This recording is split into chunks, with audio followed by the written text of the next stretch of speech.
Happy Star Wars Podcast Day, everyone, and welcome to the Sidebar Cantina, the podcast where we talk about Star Wars, pop culture, the impending war with China, or whatever the fuck we feel like talking about. No, we won't be talking about that at all. No.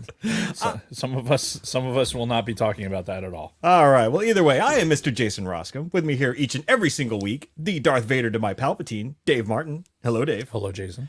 How are you? I'm good. I'm sharing airspace today. Yes, because we're not alone today. Yeah. Joining us once again, good friend of the show, Nick from Swede Studios, Big Dick Nick, Big Swede, whatever you want to call him, is here with us once again. Little BDN. You can take the BDN tag. BDN, yeah, we'll take that. He's not in town anymore, so Yeah. That's right. take over. How you doing, sir? I'm doing good. How you guys doing? Excellent. Oh, we're fantastic. Yes. We're here talking about Star Wars, as always. We were playing with lightsabers before we went live. Yeah, we almost were late because we were playing with our lightsabers. And it's like, oh shit, it's time to go We live. might actually have to fucking do a show or something. Indeed. Why do I sound like I have like an echo or something? Like I'm in a tin can. I don't know. It's weird. Oh, yeah. There we go. We were playing with lightsabers. It hums the whole time. Yes. Indeed, it does. So what are we talking about today, Dave? Oh, well, for podcast or Star Wars Podcast Day, whatever it's called, Yeah, you're right. we're going to get ahead of the power curve for the 40th anniversary of the Return of the Jedi. That's right. And that's right. we're not doing that. That's right. I didn't do the voice. I just said that's right. It's in my head. It's in my head so bad. So we're going to talk a little Return of Jedi today. Yes. And 40 years. Yeah. 40 years in May. Fuck, we're old. Yeah, no shit, man. And the reason why Nick is here is because we were talking about doing this episode, the 40th anniversary of Jedi, and you were going off in the chat like, oh yeah, I remember going to the theater and all that. I'm like, well, do you want to come on when we talk about it? And you're like, yes. So, Always. yeah. So Return of the Jedi, 40 years. And yes, we are a little bit ahead of the curve because we were going to do it in May, but then, the whole Star Wars Podcast Day thing came up. So it's like, fuck it. We'll do it then. What better time to talk about it? It's Yeah. it's fucking perfect subject matter. Yeah. And while everybody else is going to be talking about it in May, we'll be like, oh, we talked about that months ago. So I don't know what those other Star Wars podcasts are talking about today. We're talking about the good shit. that's right. That's right. God damn it. I can't help it. All right. So, well, should we let Nick do his spiel before we get into everything else? Yeah, you have a spiel? My spiel? Yeah. I have a Well, spiel? for anybody who's new, who's just joining us for Star Wars Podcast Day, why don't you tell us a little bit about yourself? Who's my daddy and what does he do? Who's your daddy? What do you do? So, yeah, hey, I'm Nick, Big Swede, Tactical Swede, bunch of different names on YouTube, depending on which of the 50 YouTube channels you go to. Mm-hmm. Actually, it's only 3. Yeah, I started doing YouTube, I don't know, probably like 6-7 years ago now. Little like guns and outdoors channel called Tactical Swede. And then I expanded to a B channel to do some other stuff that I was interested in. And then I started getting back into music again, and that expanded into a 3rd channel, Swede Studios, which is that's where the majority of my YouTube presence is nowadays. I don't do too much on the other channels anymore, but every once in a while. Doesn't Explicit Noise have its own Yeah, channel your as well? band has their own channel, right? But that's not mine. That's the band's. But Come on, buddy. Come on, buddy. I mean, buddy. if you want to go there, then I have another band from Arizona that I was in that also has a YouTube channel. So it's just there you Scores. go. So 5. Yeah, there you go. See? Yeah. He's find everywhere. Find Nick on every YouTube channel that exists, Yeah. and you will do it. And you will. Oh, I don't have to drop. Fuck. I should have put that in God here. damn it! I know. I'm the worst. How dare you? So, all right. Well, Should we go by the notes and talk about Patreon? You talk about Patreon while I dick around over here. What are you doing over there? I don't know. It's... Neither do I. That's why I asked. Damn it. All right. Well, we'd like to give a huge shout out to all of our current patrons: Lord Helmetfire, my wonderful mother-in-law Patricia Goodstein, Ivo G, Dragon Buddy, Wally Frogmore, Frank Kalevich, Kristen Roscom, Frederick Martin, Don Solsky, Catherine Rennick, David Schmuck, Scott and Kim from the Use and Abuse podcast, who I think are also live tonight. Nicholas Schaefer, Nick from Swede Studios, and Shotgun Mark. Hey! There it is. If you would like to become a supporter, you can find us at patreon.com/thesidebarcantina. Thank you again to all of our listeners and supporters. You are the reason why we do this. Weak ass snaps. Whatever, Dave. Well, you're up, so go All ahead. right. Go ahead with the Red 5 gimmick. On this day, back in 1999, a radio show, Jedi Talk, premiered. 24 years later, we at the Sidebar Cantina are once again participating in the annual Star Wars Podcast Day, commemorating this event. Today marks the third global celebration and our second year in joining over 100 podcasters around the world and recognizing this epic landmark in Star Wars culture. Celebration, bitches. We are honored to be a part of this extravaganza, and we thank you all for joining us in this journey again this year. So, let's get ready to podcast. I added that. That wasn't in there. That was good. I like it. Well done. All right. So, as always, we have a day in Star Wars, and the day that I picked is actually tomorrow, February 8th, because this is one of the most important days in Star Wars that we'll ever talk about. Do either of you know what happened February 8th of 1932? George Lucas's birthday? Close. Composer John Williams is born. Oh, mother. Tomorrow. Fucker. Yes. Tomorrow is his 91st birthday. 91. See, look. Yeah. And he's still fucking doing it.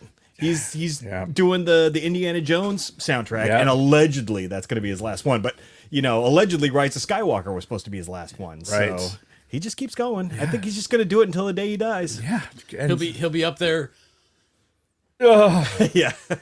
And then somebody catch him. He's the hero, and like pass his body Oh, yeah, back. yeah. This'll be bigger than the Queen dying or anything else. Fuck the, yeah. the day we lose John Oh my Williams. God, there'll be so many nerds in costume and everything. It just, I get chills. I got like chills just even thinking about it. I don't want to think about him dying. The man is he's an international treasure. Yes. Oh, yeah, for sure. Yes, absolutely. And yeah, we will celebrate his birth for sure. Yeah. I spent the entire car ride to the studio listening to the Return of the Jedi soundtrack. Yeah. Which I have two versions of on my phone. Mm-hmm. Right. I've got That was not me. Is it me? That was my wife telling me she doesn't care to watch our nerdness. She's like, no, go fuck Well, yourself. I've got other things to do. Fine. Be that way. She could at least hop in and give us a like. Yeah, what the hell? Come on, buddy. Come on, buddy. What was I talking about? Oh, The soundtrack. so I got two versions, right? I've got this fuck you. What? So I got this version, right? Kind of looks like that. It's like the kind of the OG version. It's got 27 tracks, and it's I'm pretty sure that's a special edition, though. That it's like the 97 one, but it's all of the music like throughout the movie.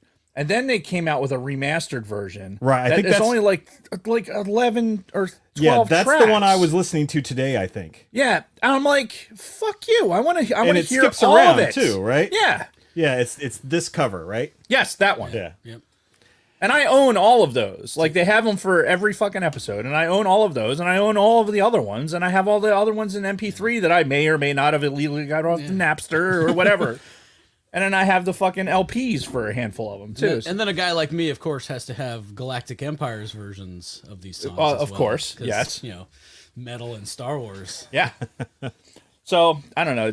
I celebrate John Williams as I'm listening and writing papers. Like I've struggled I struggled to write a paper this past week, and I had John Williams going in the headphones just to block everything else out that was going on in the house with recovering hip surgery guy and like a sick mother-in-law like who was puking and fucking shitting all over the place. Excuse me. Yes, all that was happening. Had the headphones on, had my John Williams going, and it was good. Yeah. So thank you, John Williams, for saving me this weekend. Yep. And happy birthday, sir. Yes. All right, so before we get into our weeks, we actually had a bit of Star Wars news drop. I believe it was today, February 6th. Yesterday, E.K. Johnston, the author who wrote the Ahsoka books, he wrote the Queen's trilogy, Queen's Gambit, Queen's Hope, Queen's something else. Didn't read any of those, but we read the Ahsoka book, which is pretty good. He announced that he is now doing a Kira book, Kira from Solo, and not many details are known about this right now, but it's called Crimson Climb, which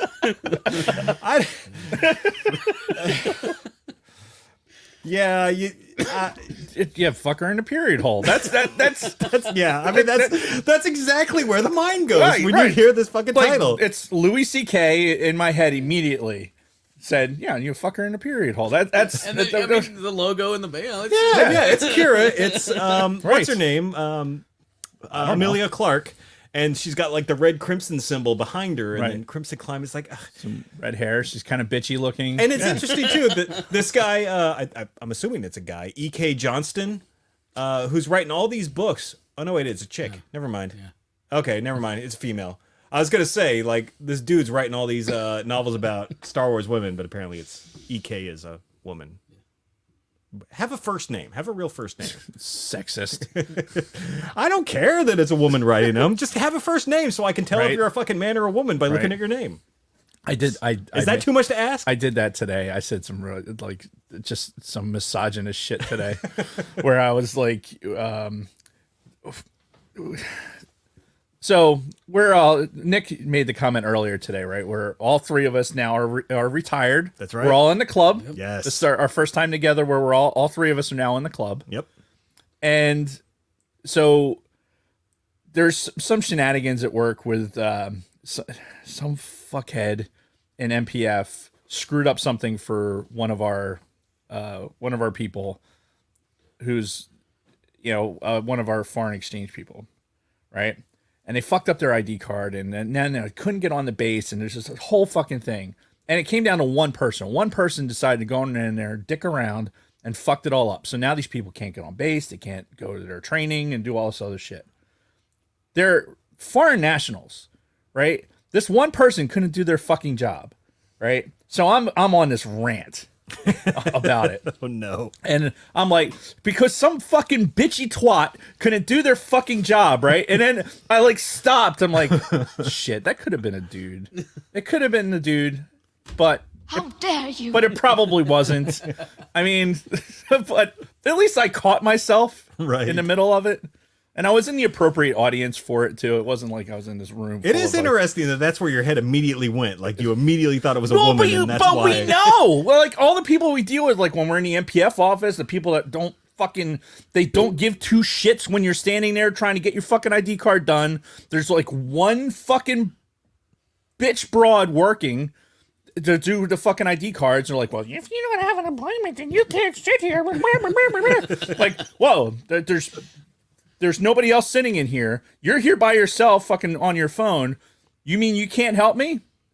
But because I don't have an appointment. No, you have to have an appointment. Like, all right, you know what? Fuck you. Worst ever. Customer service in this country. Nobody gives a fuck anymore. Like customer service isn't a thing anymore. Like nobody gives a shit. Yeah. We talked about with the GameStop thing, right? Yeah. You were in GameStop today. I went in there yesterday trying to see if my black Kyrgyzstan fucking pop had come in. Mm-hmm.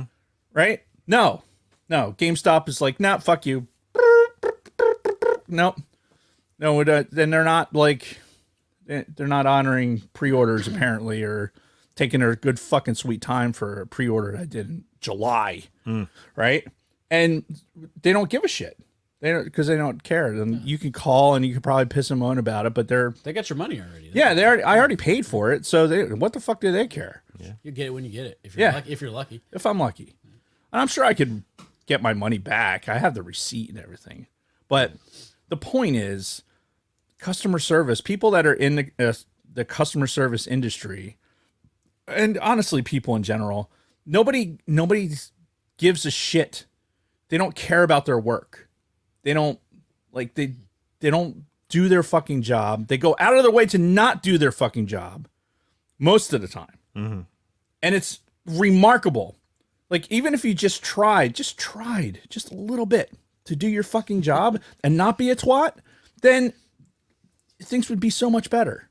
But instead, you got to be a fucking asshat and you got to just enjoy ruining people's lives, I guess. I don't know why. I don't know why people suck. Why people suck so fucking bad. I don't know. But keep an eye out for E.K. Johnston's Crimson Climb. Right. Coming out later this year. Drippy twat. Circled back around. Yes. Oh, I'm really good at segues. So should we talk about our weeks? Yeah, why not? Though you kind of already did a little bit. So, as always, I have more additions to The sacred Jedi. I can never get used to it. So speaking of GameStop, you remember how I was talking about last week that I went into GameStop and I didn't have the list handy for which Black Series figures I owned? Right. And I saw one there. I'm like, fuck, do I own that one? I don't Right. remember, so I'm not going to buy it. Right. Well, then I got home and found out, I didn't have that one. Right. Well, I went back to GameStop this week and I bought that one. Oh, well, that's good. Yep. And Dude, they need to do like a Funko, like what Funko does with their app, where you can like log in the app which ones you have. That would be Like, incredible. That would be great. Yeah. Well, Kristen did spend a lot of time making that spreadsheet. Yes. For me. Yes. So. And you could have it on your fucking phone and you could reference it. We already talked about this. No need to rehash the I same go in argument. there, I go in the store, I scan the barcode, I go, oh yeah, I got that one. That would be handy. Yes. Kristen, get on adding barcodes to that spreadsheet. Right. She should just make apps. That's what she should do. She should learn how to code and make apps like that. Yeah, I mean, She'd be good at that. Yeah. She would, but that's neither here nor there. Right. So I went to GameStop. Not just for you and your fucking Black Series habit. I went to a GameStop and I bought another in the Republic Commando line of Black Series figures. This is the green guy.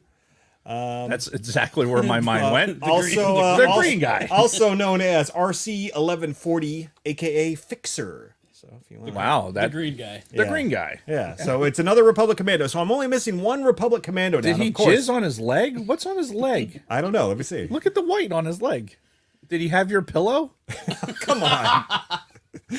Save that for J-Lo. But now You see it, right? so Here, I'm let me. The studio audience has to fucking see this shit too. Look on his leg. I don't know if they're gonna be able to see it. See it? Yeah, well, you can plainly see it. He's got some I jizzed in my pants. jizzed on his leg. Green guy got a little You excited. know how it is on deployment sometimes. You know, Yeah, just, you know, yeah. That sometimes- is true. That is true. Yeah, your deployment sock gets a little filled. We were just talking about basic training today. Me and a guy I work with talking about stuff like that in basic training. God, there's no way. There's no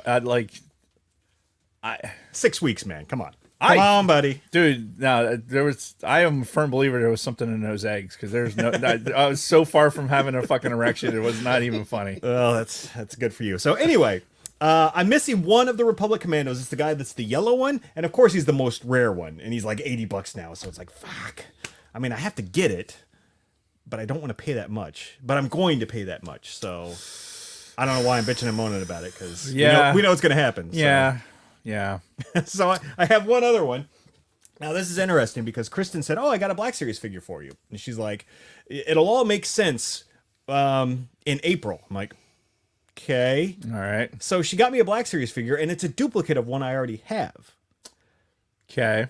And again, the reason why she got it is TBD, to be explained at a later time. But it is the Book of Boba Fett throne room Boba Fett with the removable helmet. So the good news about this is we can open this motherfucker because I have 2 of them because I got the other one down there. So Fuck yeah. if you guys want to do the honors, Yeah, we'll let the guests do it. Yes, absolutely. And this should like double make Bronco Fett happy because Dave, blade me. oh yeah, I'm slacking. because we know Bronco Fett loves the Republic Commandos, and he also like implores me every week to take my Black Series figures out of their boxes. So Yeah. you're getting both this week. So whilst Nick is doing that, I had one other thing to talk about. They announced a lot of the stuff that's going on for Celebration.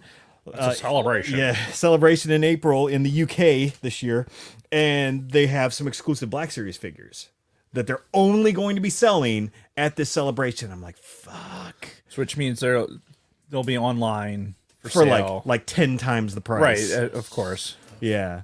So, but yeah, they've got a sweet ass Darth Vader who's got like this red coating on his armor. They've got Like he's been like in a bloody fight. yeah, exactly. Oh my god. And a couple other really cool ones that I want, and I'll probably have to pay, Far out the ass for it. yeah, like obscenely inflated prices for them. Or we just fucking the 3 of us we take a hop over to fucking Milton Hall and just show up for fucking Celebration. Well, the problem is their tickets are already sold out because I thought of that option. I don't give a shit. Yeah, so Like, hey you kid, come here. I need you to buy this. yeah. Oh, that is true. Catch somebody who's like, outside. You'd be Buy like, 2 of them. Here's money. yeah. Is this what it sounds like when I'm doing shit like that? Sometimes, yeah. I was like, Taste of his own medicine. coming on there, Bubba. Yeah. Does it fit? I didn't. I think Boba's head's swole. I didn't want to make him fall over. I will say that what? Now, it's interesting that he comes with the E11 blaster because I noticed during this last Return of the Jedi rewatch that his fucking blaster got sliced up by Luke Yeah. in Return of the Jedi. So he must have specifically acquired another one Yeah. for Book of Boba Fett. I mean, I'm sure they were fucking laying around, Yeah. surplus, get surplus black market weapons. Yeah, probably in Star Wars, yeah. I mean, fuck, you think we like guns in America. Imagine, a whole galaxy of...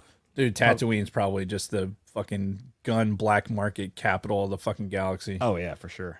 For show. We're just watching. Yeah, we're watching Nick We're put, watching Nick put the Boba- Boba Fett together. It's just riveting for the fucking podcast audience. But it looks good, man. Because this was after he cleaned up the armor, too. This was... this was during the Book of Boba Fett after he got his armor back from the Mandalorian and repainted it. And he looks sweet. Yeah, he does. He's got some nice flat green fucking... How you doing going? Nice. It's nice. Yep, and he's got his Boba beer gut going, which we can all, empathize with. Yes, we can. Oh, That's where'd it go? That's DD214 Bubba right there. That's Right. That's right. So, but yeah, that's pretty much all I did this week. I went to GameStop, got some Black Series figures, and and now we have a fresh opened Look at me. Boba Fett. I'm Boba Fett. I die like a bitch. We'll get there. You think? All right. So, Dave, you got anything for your week?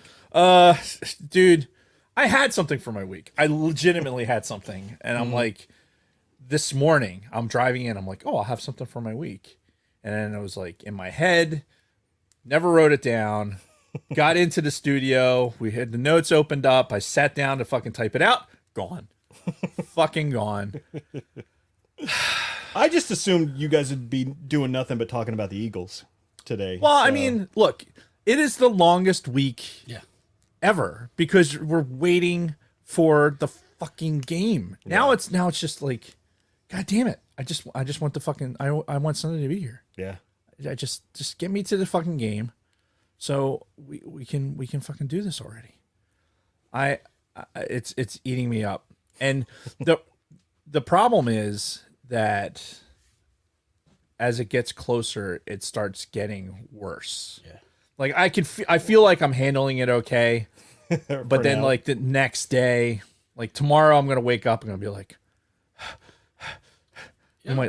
we might lose. Oh no, I can't handle it. The whole idea of this like Super Bowl media week. I know it's all about fucking money, and Oh yeah, we talked about how the games are rigged last week. So no, I'm not, The game scripts. Yeah. But like, just like, have you listened to any of these fucking press conferences and No. like the questions that they asked? Like a reporter literally asked Nick Sirianni today if the Super Bowl was a must-win game. Like, are you fucking serious? Like, what kind of question is that? I'm gonna go ahead and say yes. Yeah. Is No, that not? no, we don't care if we win. We're just happy to be here. The fuck kind of question is that? Real quick, just check this out. I didn't realize this did that. Woo! Fucking God, the Black Series is fucking awesome. No, I can't watch this shit because they ask ridiculous questions, repetitive questions Over and over, same and questions. I don't know how they can fucking stand there and honestly just keep fielding the same question over and over without just saying, being Marshawn Lynch, just be like, look, I know y'all are going to ask me all the same question, so I'm going to have the same answer for you. I'm just here so I don't get fined. Go ahead, ask me anything. Well, I loved that was one thing I loved about the last Super Bowl we were in. Alshon Jeffrey was basically calling out reporters for asking stupid questions. Yeah. I loved it. I was Yeah. like, this is fucking great.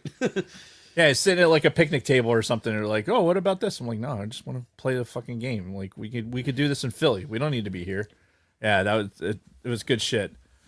I can tell you that the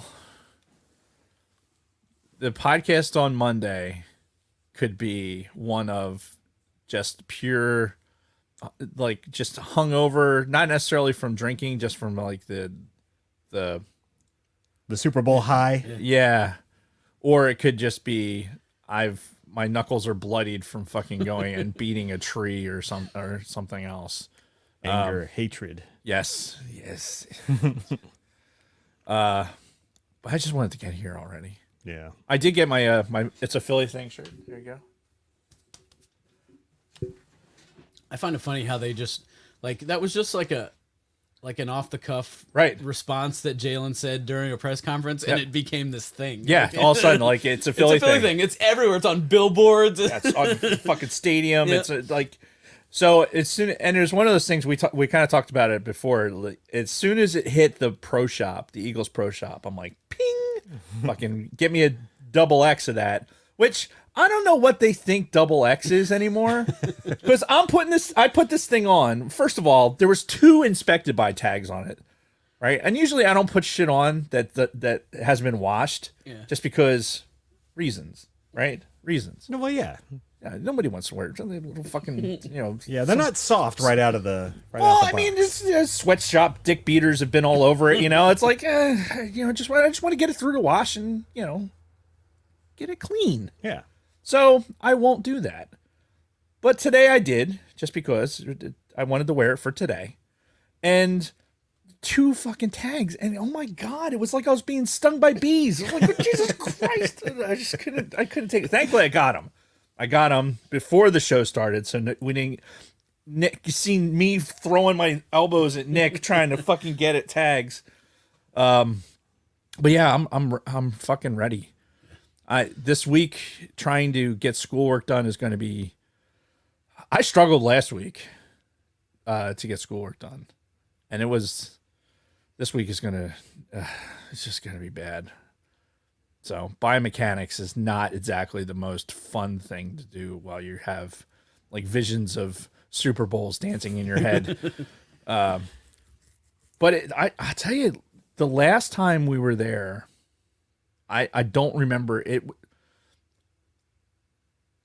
Here's my biggest problem. Mm-hmm.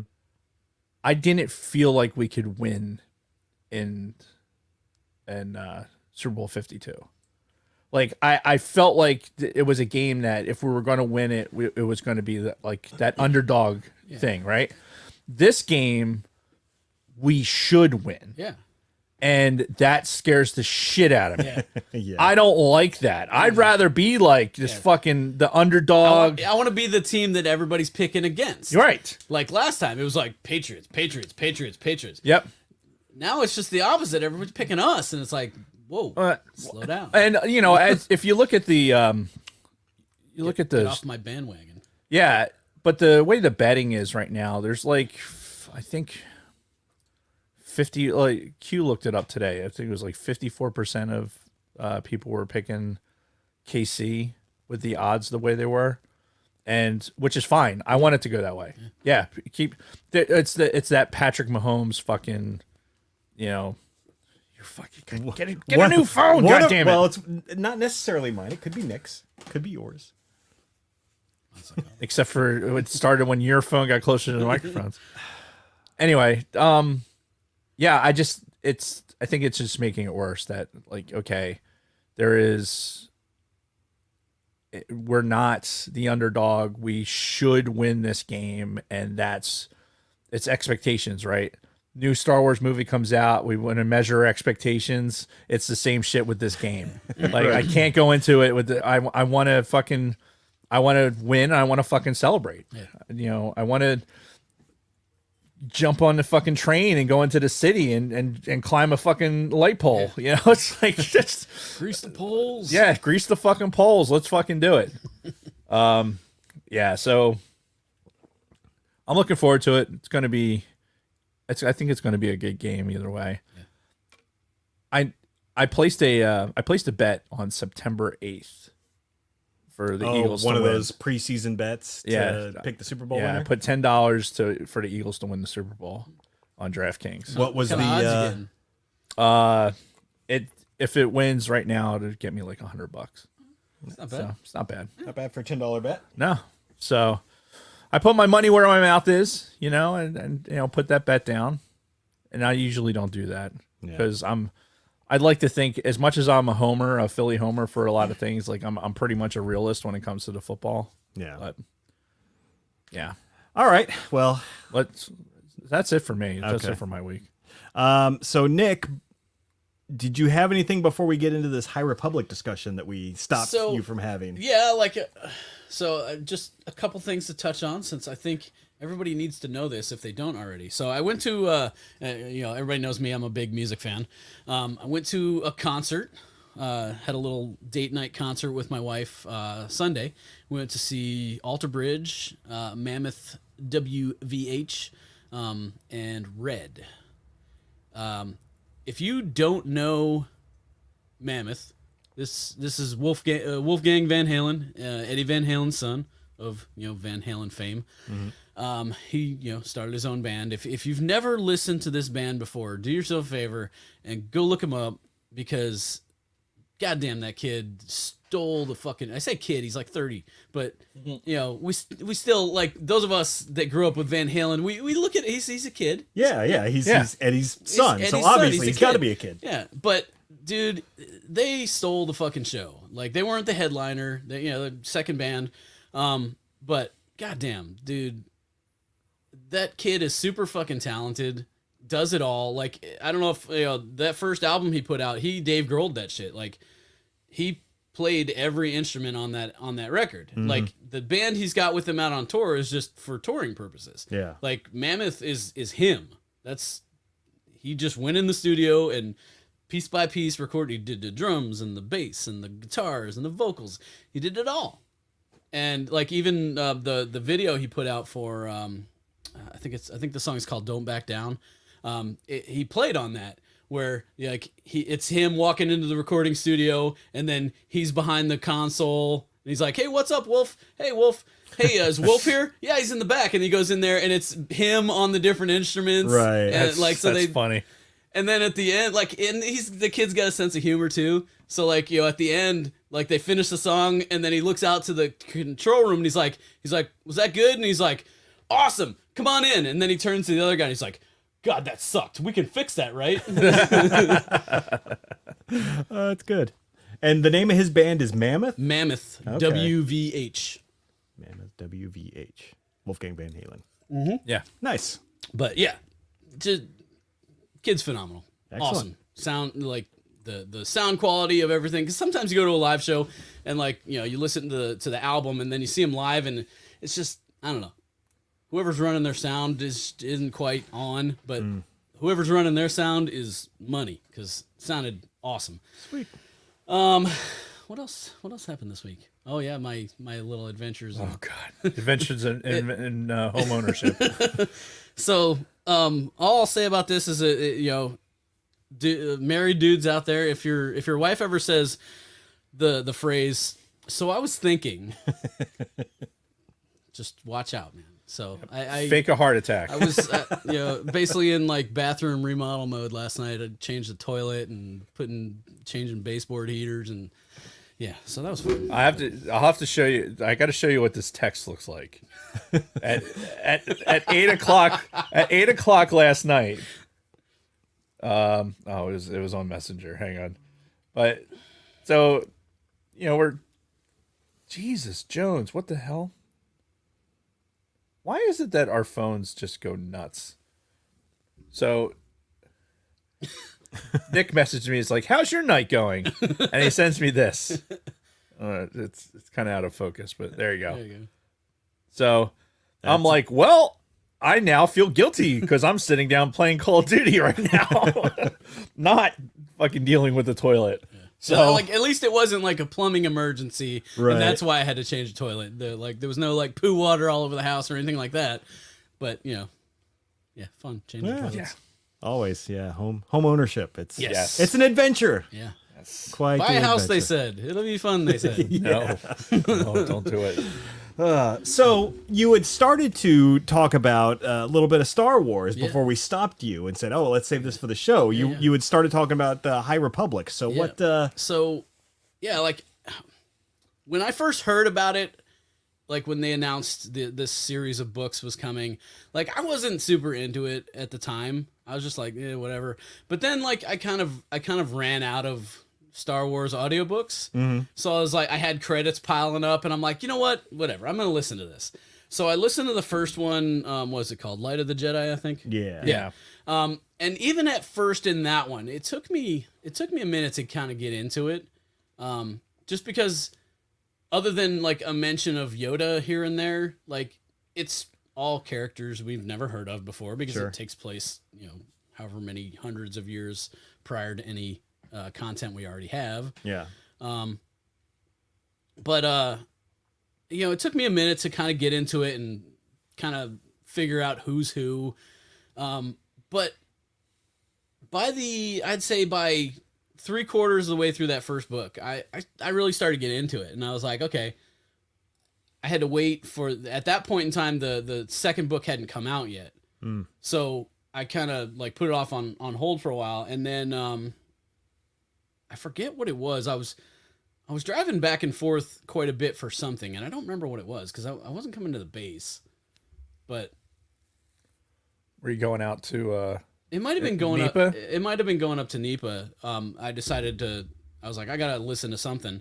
And the second book was out, and the third book was out at this point as well. And I was like, okay, well, now I can just like pile it all on. Yeah, back to back. And I started listening to the second one, and dude, I don't know. Like, these books are actually really good. Like, I really got into it. By the end of it, I was like, man, I want more. Like, So you were also saying that the next book that's supposed to take place, you're saying isn't going to have like the same level of production. Yeah. So like if you listen to Star Wars audiobooks, we've ranted about them on the show many a the times. production quality, like there's sound effects and different voices and all that stuff that you kind of expect in a Star Wars book. Yeah. Supposedly the next book in the High Republic series doesn't have any of that. Like it's available. I haven't downloaded because to me that kills it for me. Like I want to hear different voices. I want to hear the sound effects. I want to hear the music. Yeah, that production John value. Williams playing in the background. I want to hear that stuff. And for somebody to just be one voice reading this book, I give a shit about it. Yeah. So I wonder why they're doing that. So I'm on the opposite end of that spectrum, right? Well, I think it's probably pretty expensive, right? To have that level of production. And if It's they're- fucking Star Wars, bro. I know, but if like they don't have the money to do it. I don't know, it could be a different, like Del Rey could be a different, it could be a different pot of money. And if people aren't listening, then, you know, I don't know. Yeah, But- I guess that's a point. If they're not selling, then But I know for me, my personal preference is I don't like having multiple voices because the voice is just an intake for me. I create the rest of it in my own head. I don't have that. Yeah, I don't have that. So I would rather just have one voice because it'd be just like listening to radios, right? Sitting in a jet listening to like 2 or 3 different radios. Like that input and how I divide that input in my own head, like those assigned things are just like assigning voices and assigning characters. Like I do the same thing when I'm listening to an audiobook. So when they're giving me different voices and putting sound effects, like I can even handle different voices. Like if a guy is changing his voice to kind of be a different person, but you kind of know it's the same person, that's fine. But it's when now there's like these sound effects and things like that. It almost, for me, it takes me out of it. Like it takes me out of that moment because now I'm not reading. yeah. You know what I mean? Like for me, I need to feel like it's more like I'm reading. Yeah, see, and I think that's where like our opinions differ because I like what you like, Nick, with the production value and everything, and it's more like you're hearing a radio drama than reading a book. Yeah. And if it's just a dude droning on with no effects, I'd rather just read the book. Yeah, and like that's what I've said. Like the reason why I like audiobooks so much is because like people that enjoy reading books, they always say that like they read it and they see it in their mind. Like they picture it like a movie is playing in their head. I don't have that. Right. Yeah. Whatever that function is in my brain, it doesn't work. So if I'm reading a book, I'm just reading words. There's no picture going on in my brain. So when I'm listening to an audiobook, especially when it has that production value, it works. I see it like as they're talking and I'm listening to it, I can see it playing out in my head. Yeah. Well, it makes more sense too. Like for somebody like you and even you, Jason, like you have musical inclination, right? Yeah. Whereas I do not. Like, and I don't know if there's any correlation there or not, but like I don't listen to music in that way, or I don't like produce music. So I'm not listening for certain things. Like if I listen to music, I'm listening to it. I'm not listening to it with the same ear that you guys are. Like you might listen to it and say, "Oh, how can I reproduce this?" I'm listening to it and translating it into something else. Like I'm translating into a story. Like what I try and tell people, like when I'm listening to Star Wars stuff, especially, is like that's regardless of even watching the movie. If you listen to this score, this is why this score is like generational, because even if you don't ever watch the movie, the score is like listening to the Nutcracker Suite, or listening to old Tchaikovsky and Gershwin. The score itself is telling a story, even if it's not Star Wars. It's still telling a story, and you can listen to that and tell that story in your head, and that's what I'm doing with that music. Well, I've always said that like the John Williams score for Star Wars. I mean, really, for you look at all the different stuff he's done, but Star Wars specifically, like that score is just as much of a character in those movies than the actors are. Yeah, like it just would not be the same movie without it. No, God, facts. 100% facts. Speaking of facts, and we've already talked about John Williams once today. Here's a fact that I did not know. Do you know who the 2 people, kind of giving one away now, that have the most Oscar nominations are? Well, John Williams is one. Yeah, John Williams is number 2. John Williams has the second highest number of Oscar nominations. Steven Spielberg. No. Number 1 is actually Walt Disney himself. Okay. I guess, as like a producer, director of all the old animated stuff. Right. But so Walt Disney and John Williams are the 2 most nominated individual people for Oscars. Talented motherfucker. Yeah. And he should have more Oscars than he has. Oh, yeah, 100%. Like it's fucking genius. Yeah. But yeah, I don't know. forgot how we started this conversation. Well, we were talking about Nick's High week in the High Republic. Republic. Yeah. High Republic. Yeah. What I like to hear though when you were talking about the High Republic is like I talked about it on the show. I read the first book, and I liked the first book enough where I bought the second book, but it wasn't enough to because I had to pre-order it, right? Yeah. Same thing. Like it's a weird place to be in Star Wars right now, right? Because we actually have to wait for something. Yeah. And we had all these books. Like we had to wait a little bit for Thrawn, I guess. Yeah. But with this, like, because I don't know the story at all. Yeah. Now waiting for this book. Once it showed up, I'm like, okay, I'll get to it.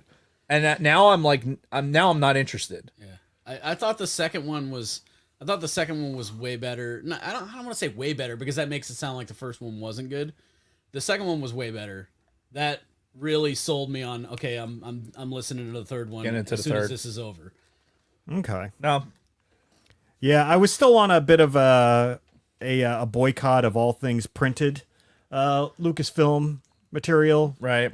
It was a whole bunch of stuff. We can get into that at another time, but we're already starting to go long here, and we haven't even gotten to the main topic yet. So what else is new? Yeah, we're only 45 minutes in. I mean, come on now. Yeah. So anything else before we actually get into the main topic? Probably not. All right. So Return of the Jedi, release May 25th, 1983. 40 fucking years old.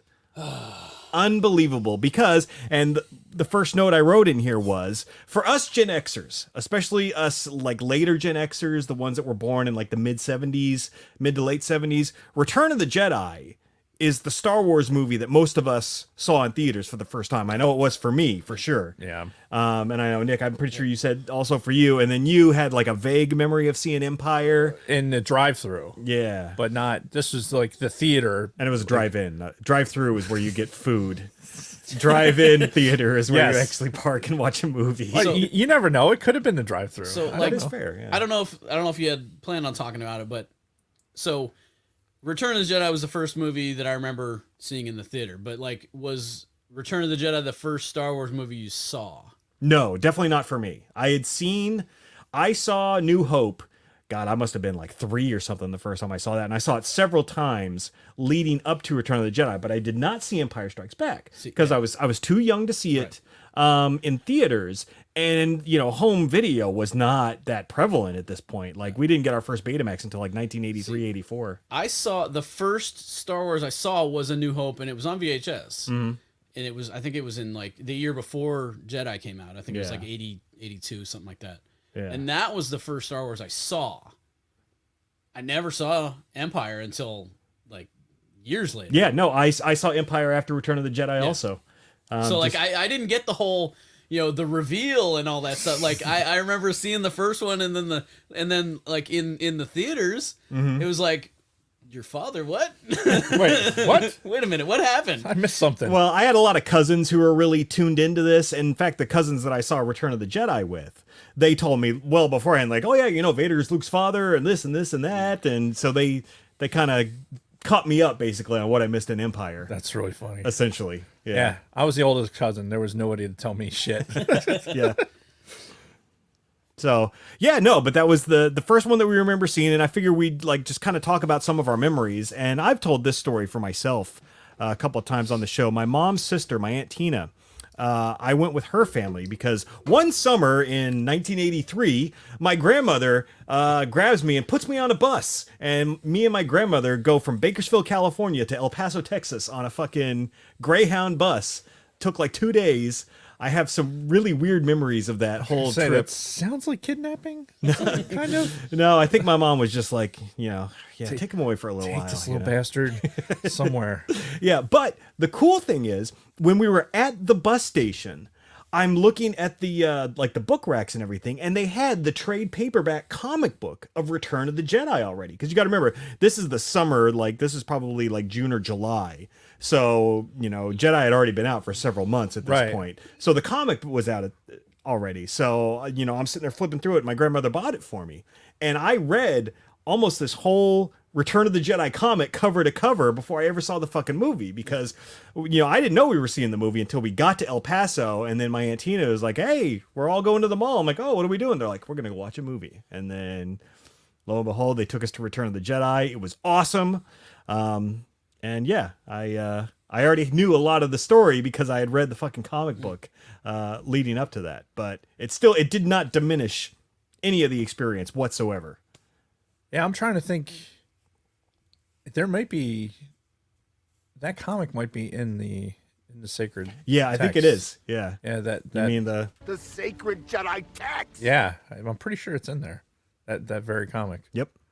Yeah, for me, again, we talked about this, I think, on the show. We didn't really talk about, like, ironically, we're having this, we're a Star Wars podcast, right? We've been doing this for 5 years. This is the first time we're talking about Return of the Jedi. Almost 6 years, by the way. Almost 6 fucking years, and this is the first time we're talking about Return of the Jedi, which is kind of a travesty. Well, honestly. so the weird thing is, because I was doing a podcast before we started this. I was doing a podcast where we were strictly talking about movies, and we talked about Return of the Jedi in one of those episodes, right, which you came on as a guest for. Right.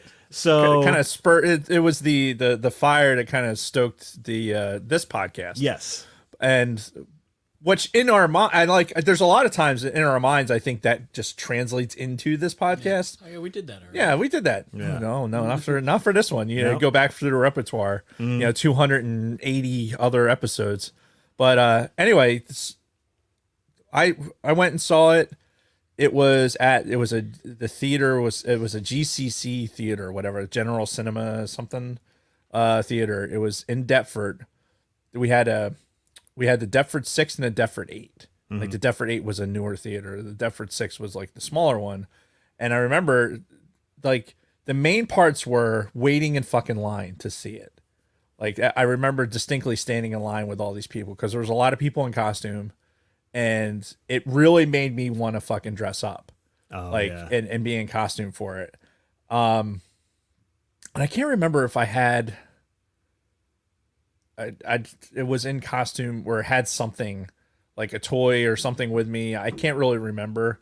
Like, my memory is such shit anymore. But like, we went in, saw it in the theater, and it was just like, it was that theater experience. Like, again, this is like early. Trying to think of how old I was. I can't even do the math right now. Well, you were born in 75, right? Right. So you'd have been 8 years old. Yeah, I was 8 years old. Or almost 8. Fucking going into the theater, and, you know, the lines to get into the thing were fucking atrocious, because I think it was on the weekend too. So it was like, I don't know if it was the first weekend or second weekend it was released. It was May 25th, so... Yeah, so it would have been in June. Oh, you mean when you saw it? When I saw it. Yeah. But get in there, see it, and then fucking afterwards, like, I already had Star Wars toys, right? So, and seeing Star Wars, and then after seeing Jedi, like, everything suddenly, like, kind of all meshed together into, like, my appreciation for what I liked about the story, right? Because at the time it was like more about, you know, not so much like I'm obsessed with the TIE fighters now, right? TIE fighters and TIE pilots. You know, Nick's got a perfect tattoo for it. Yep. Look at that fucking awesome sauce. Beautiful. But, you know, we at the time being Luke with the green lightsaber, and just like it was so fucking badass. Like, and when I had the pops for the ones that represent me and my cousin Rick, for, you know, I was dressed as Luke. This was October of 1983. Black robed Luke. So that would have been about the time you were turning 8 years old. Yep. So October 83. This is me and my cousin Rick, Frederick Martin, Patreon supporter of the show. Yeah, this is us trick-or-treating. Yeah. And so it developed. Star Wars developed then, and I continued with the toys. And is that a fluorescent light tube? No. It's so the lightsabers at the time were it was basically just a flashlight with a a plastic tube on it. Yeah. And it had a green It- cap. It totally looks like the green cap with the prongs. It does. On the end It of does. It totally does. That would have been fantastic if Yeah. you walking around with a fluorescent tube. Clangs. Oh my god, it does look like one. No, I did not have. I did not walk around with a fluorescent tube. I don't think they had the green caps back then because the green caps now are designate the ones that are that you can just throw in the trash. But yeah, that was Jedi, like you said, it was the for a Gen Xer, being 7-8 years old, this is the this is my full-fledged dive into what Star Wars was going to be for the rest of my life. Yep. And build this foundation, and I would come in and out of Star Wars for the rest of my life until I became an adult and had the means to fucking make decisions that would be like, no, I really like this, and I'm going to focus time and money into something that I really like. Yeah. So, all right, Nick, what about you? You got any specific memories from when you saw Jedi in theaters? So, I mean, I remember, like I said, it wasn't the first. Obviously, it wasn't the first movie I'd ever seen in the theaters, but it's the first one that I remember. Yeah. Seeing. Same. Yeah. And I have memories of going to the theater. When did E.T. come out? In 82. So the year before. Yeah, E.T. was the first movie I remember. I'm sorry. Stream of consciousness. And it's funny because I don't remember seeing E.T. in the theaters. I didn't see E.T. in theaters. I didn't see it until it came out on video in like 86 or 87. That's probably my situation too. Yeah. I've talked about it on a show, but I was scared shitless because it was like opening weekend and my parents wanted to see it. And I distinctly remember being scared, getting free Reese's Pieces because they were giving away Reese's Pieces of course, yeah. as part of the thing. Yeah. So I remember having lots of Reese's Pieces and going to the bathroom a lot because there were parts of it that scared me. Yeah. Yeah, that movie, to a little kid, that movie's a little creepy. Fucking terrifying. Yeah. No, I still have issues watching it. Yeah. I love listening to the soundtrack. Yeah. But John Williams. Something I was going to mention too, and maybe you can back this up, but I remember seeing specific parts from Return of the Jedi in theater. I remember that first experience and certain parts of the movie. Oh yeah, like when the Ewok steals the speeder, right? And he goes off and he's like spinning around. Yeah. I remember sitting there watching that, Yeah. laughing my ass off. The whole theater laughing their asses off. Well, the sound. Yeah. Whenever I hear the speeder sound, it puts me right in that theater the first time I saw it. Yeah. When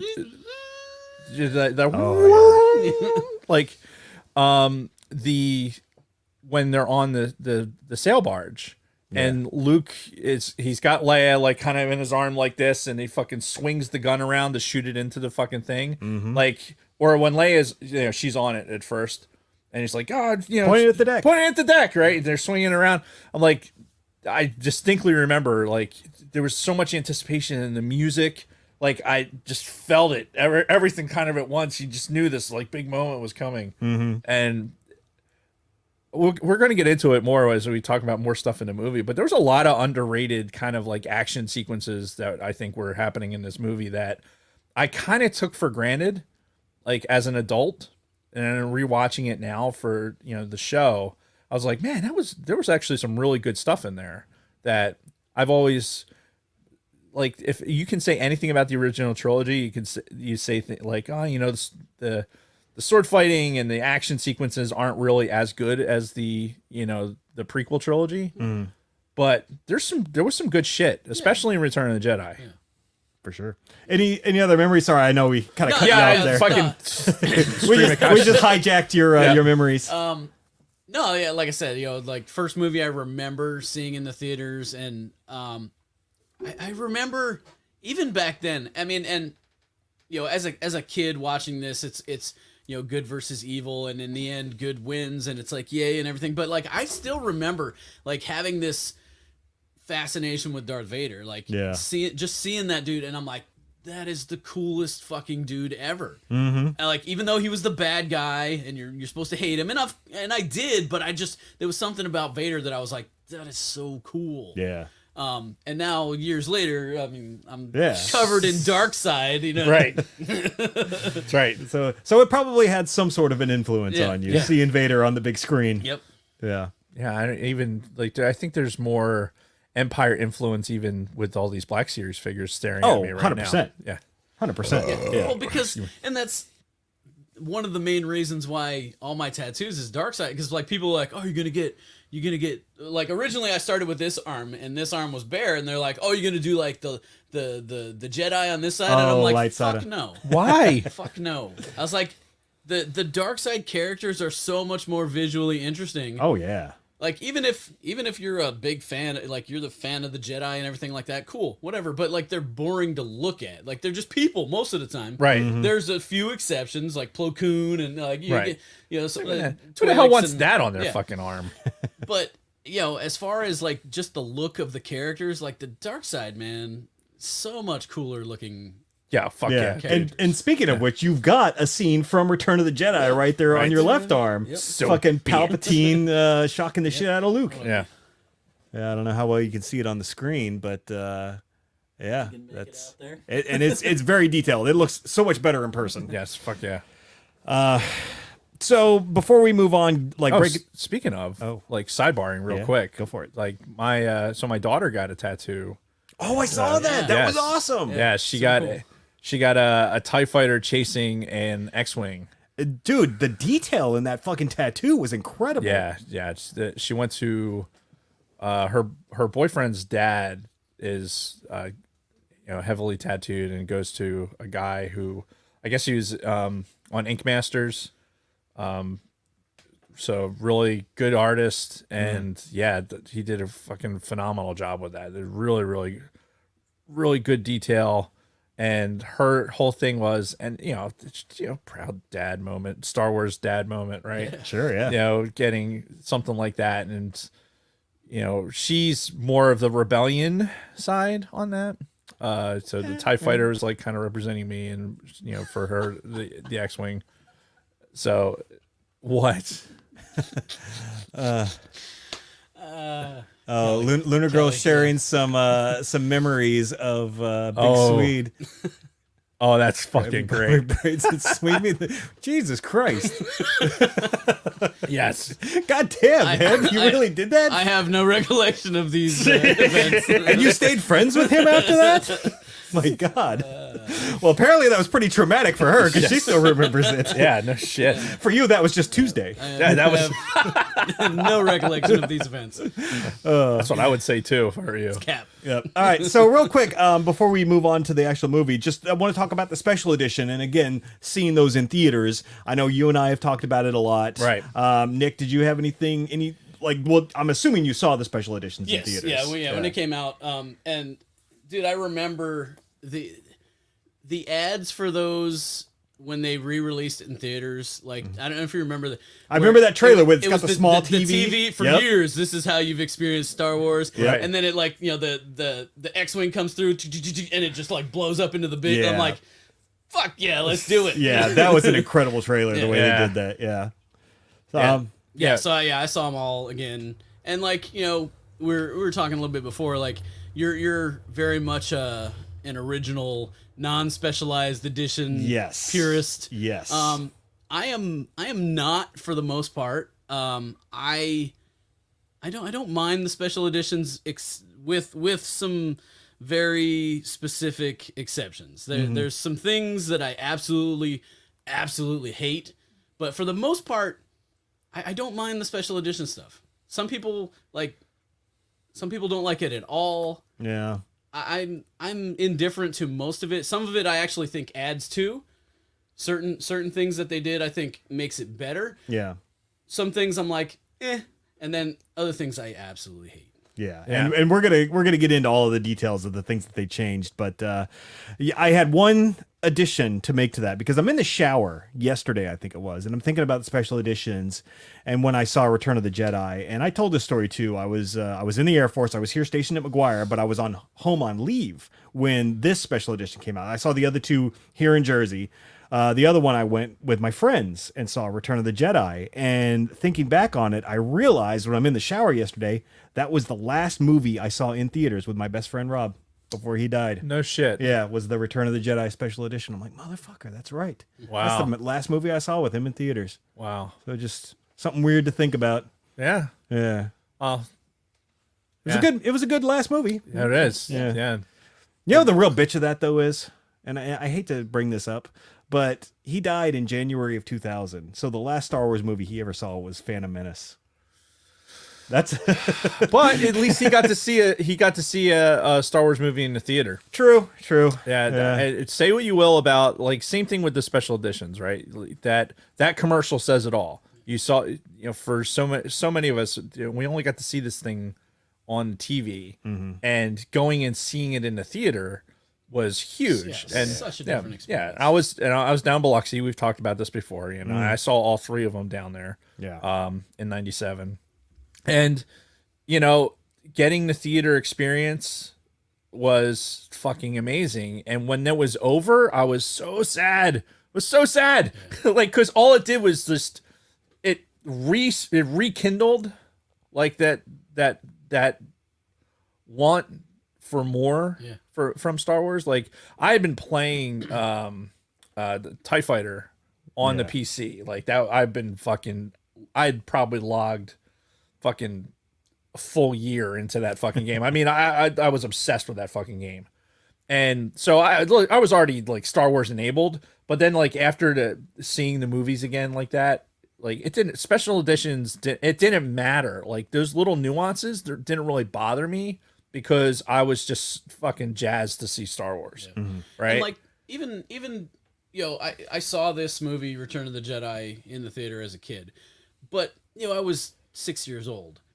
There's a huge difference between that and the experience you get seeing it as an adult. Yeah. And actually being able to take in everything, and, like, it's just it was a different experience. And I don't know, it was like, for me, it was more special when those came out and seeing them in the theaters than it was this one, because I remember it, but I don't remember everything about it. Right. And, Well, and that kind of goes back to when we saw that re-release of Rogue One several months back before Andor came out. It was, again, awesome just seeing a Star Wars movie on the big screen.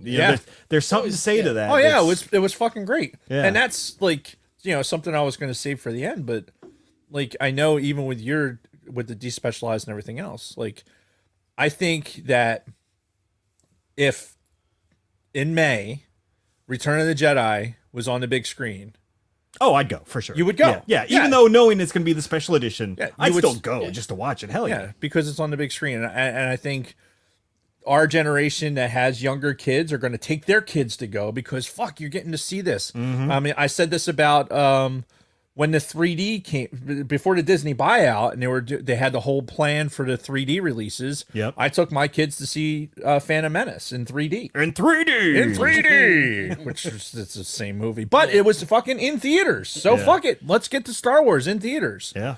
And it was worth it just for that. It's just, it's something to be said for the Star Wars experience in theater. Yeah. 100%. And yeah, even though it would be the special editions, I'd go for sure. And it kind of makes me bummed that we never got to see one of those, the full saga marathons when the sequels were coming out. But yeah, unfortunately, that would have been amazing to do. Yeah, it would have been. We talked about it, but logistically, because I think the closest one was in Baltimore, I think we figured out. And it was like, yeah, it would have been a whole ordeal. And it would have, yeah. So, anywho, I've got some more notes of things to kind of dig into after we talk about the movie itself for a while. So, I know, Dave, you've got a lot of notes and a lot of things that you wanted to talk about. Do you want to get us started? Well, I watched the movie, the Disney version, Disney Plus version. I had it on when I should have been writing a paper. I watched it like 3 separate times in the past week. Nice. Just to, because I knew we were doing it, and it's one of those. I've rewatched it several times before. I know you had mentioned that you hadn't rewatched it in a while. Yeah, yeah. And it made me, what it did, again, being the king of procrastination, was I have the making of Star Wars books in Yeah, those interactive books. right for the iPad. And what's great about the iPad version of them is it has like the extra stuff in it, where like it's not just one picture. Like you can scroll through, it has multiple pictures, and it has like embedded interviews and shit like that. So really, really cool. Highly recommend. There's a lot of good shit in there. This fucking movie, when they were sitting down to do the fucking story for it, because this was a different director, right? It's Richard Marquand. Marquand, right? It's so there was a whole thing about fucking with Lucas and the fucking Directors Guild, and he was like really on the outs with them, and Right. like just the whole Hollywood in general. Yeah, them and the Screenwriters Guild and everything else. So like where he picked his writer, like got cast in, and got this director who was English, and had done some other work. By the time they actually sat down to start writing the script, a couple of things really, really stand out that are different from the movie that we got. One of them was the Death Star was not the primary, like the means for how we got our heroes like to get this to completion. The Death Star wasn't it. It was this planet that we know as Coruscant, but it was called Had Abaddon, right? Which is, oh God, I can't imagine if this had been really turned into a thing, what we would actually be calling this. Yeah. But that was like, it was a city planet. It had, they had some really super, I had sent you screenshots of what they had, the Emperor's like throne, and like the Emperor's fucking castle and everything. It was like, And it's probably shit they reused in the prequels. yeah, or reused for even the sequel trilogy. Yeah, for Rise of Skywalker. Yeah, Yeah, And when you're- they said that whole like Palpatine's throne room there in Rise of Skywalker was based off of those Ralph. Yeah, there's Ralph McQuarrie's. Gotcha. And then you think all the volcano effect and everything else, because going through the volcano that was all from those original drawings too, going into Return of the Jedi. So like where Vader's and Mustafar and everything else, that all came from the original thing too. It just was never used. And it got to a point where they were going back and forth, and they realized that having a whole nother planet and trying to work the characters into it, because one of the big things was they were bringing, it was, we have Ben and we have Yoda, we see them, they were bringing them back to life. They were coming back like full up, and they were going to like to engage with Vader and with the Emperor. Oh shit. Yeah, so it was they kicked around Luke going to the dark side as part of the storyline. Oh. They kicked around, but they had pretty steadily. They wanted because what's his nuts? Fuck. Who played Kenobi? Oh, Alec Guinness. Alec Guinness, thank you. Jesus Christ. Alec Guinness wanted he wanted a prevalent role. It's like, hey, I'm going to do this. I don't want to have a bunch of bullshit lines. I kind of want to have an opportunity to have some more dialogue. Yeah. So they were trying to get more, give more of a story. They were going to have them come back. There would be, flesh and blood, and they'd basically team up. Kind of something like Rise of Skywalker, where they're kind of all like, kind Like of present. fighting at once, yeah. But then they realized, well, fuck, if we do this, and then we have fucking this other planet that we got to get this planet involved in. And it's like, so then they had the Death Star concept, and then they fucking had like, well, what's one Death Star? Why not have two? And then there was going to be two, and there was going to be some fucking, they had all this crazy shit that would have, none of it would have worked. Yeah. So in this this weekend of fucking shenanigans, they locked themselves in a hotel room with a pound of coke and a typewriter. Basically,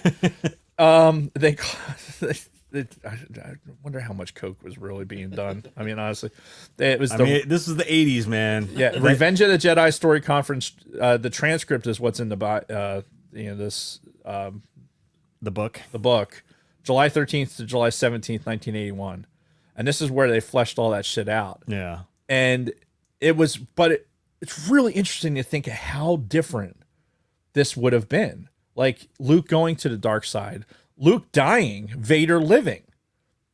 Oh, right? that was part of it. That was a potential outcome. Holy shit. Yeah, all these different fucking ways.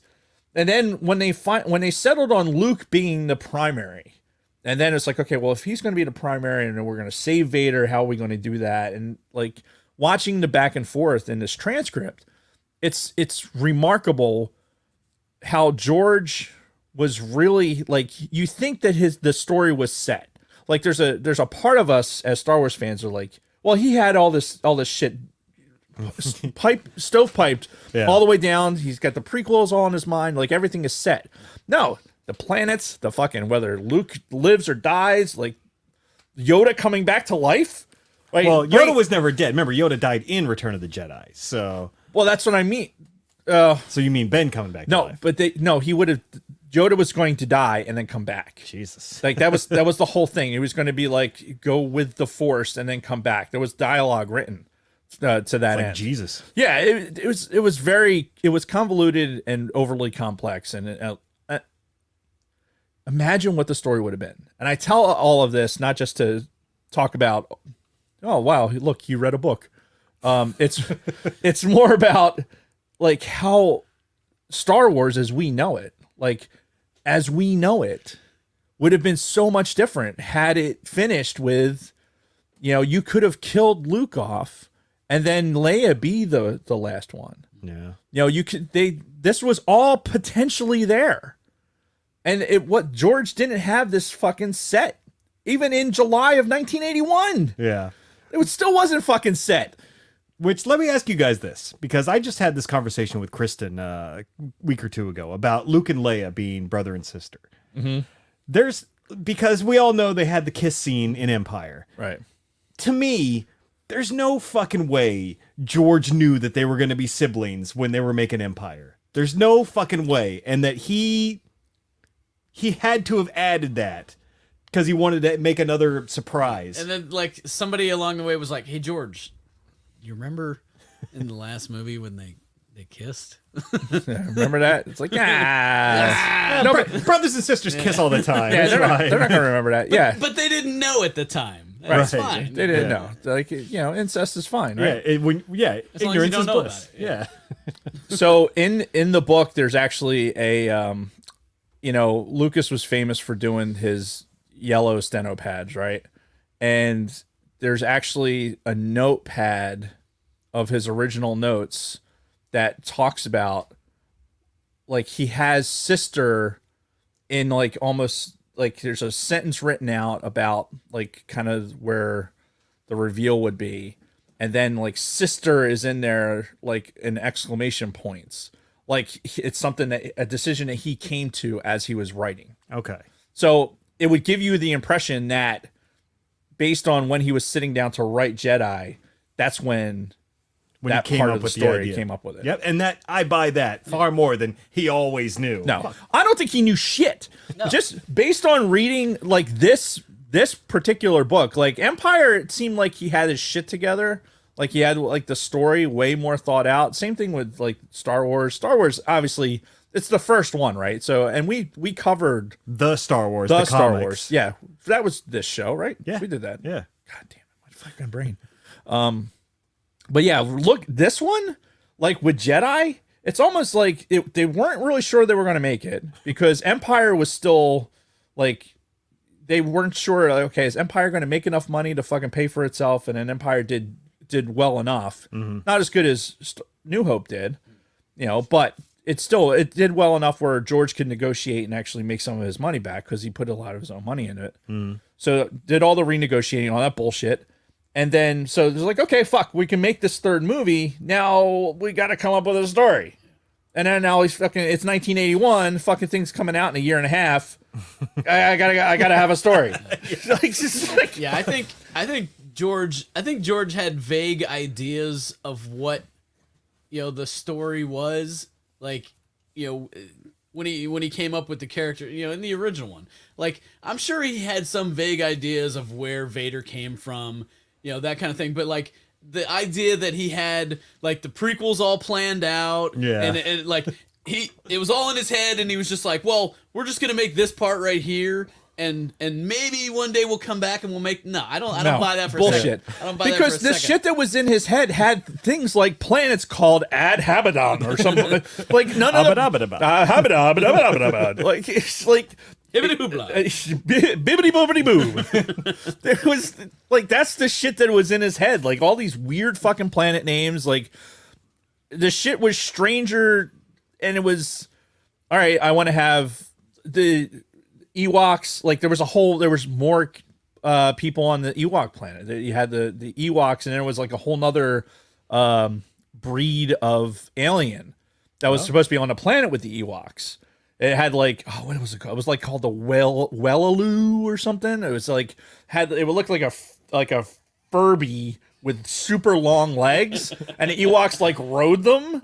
But they were weird. Yeah, they were like 8 feet tall, and then they're talking about it. I was like, well, this is going to be really hard to film. Right. Because you're going to have this like super tall fucking thing. And then you're going to have the Ewoks are like this big that you're going to hire midgets to do. Yeah, that's like, George, let the Coke Yes. fucking wear Let's off. just and not do this guy. Yeah.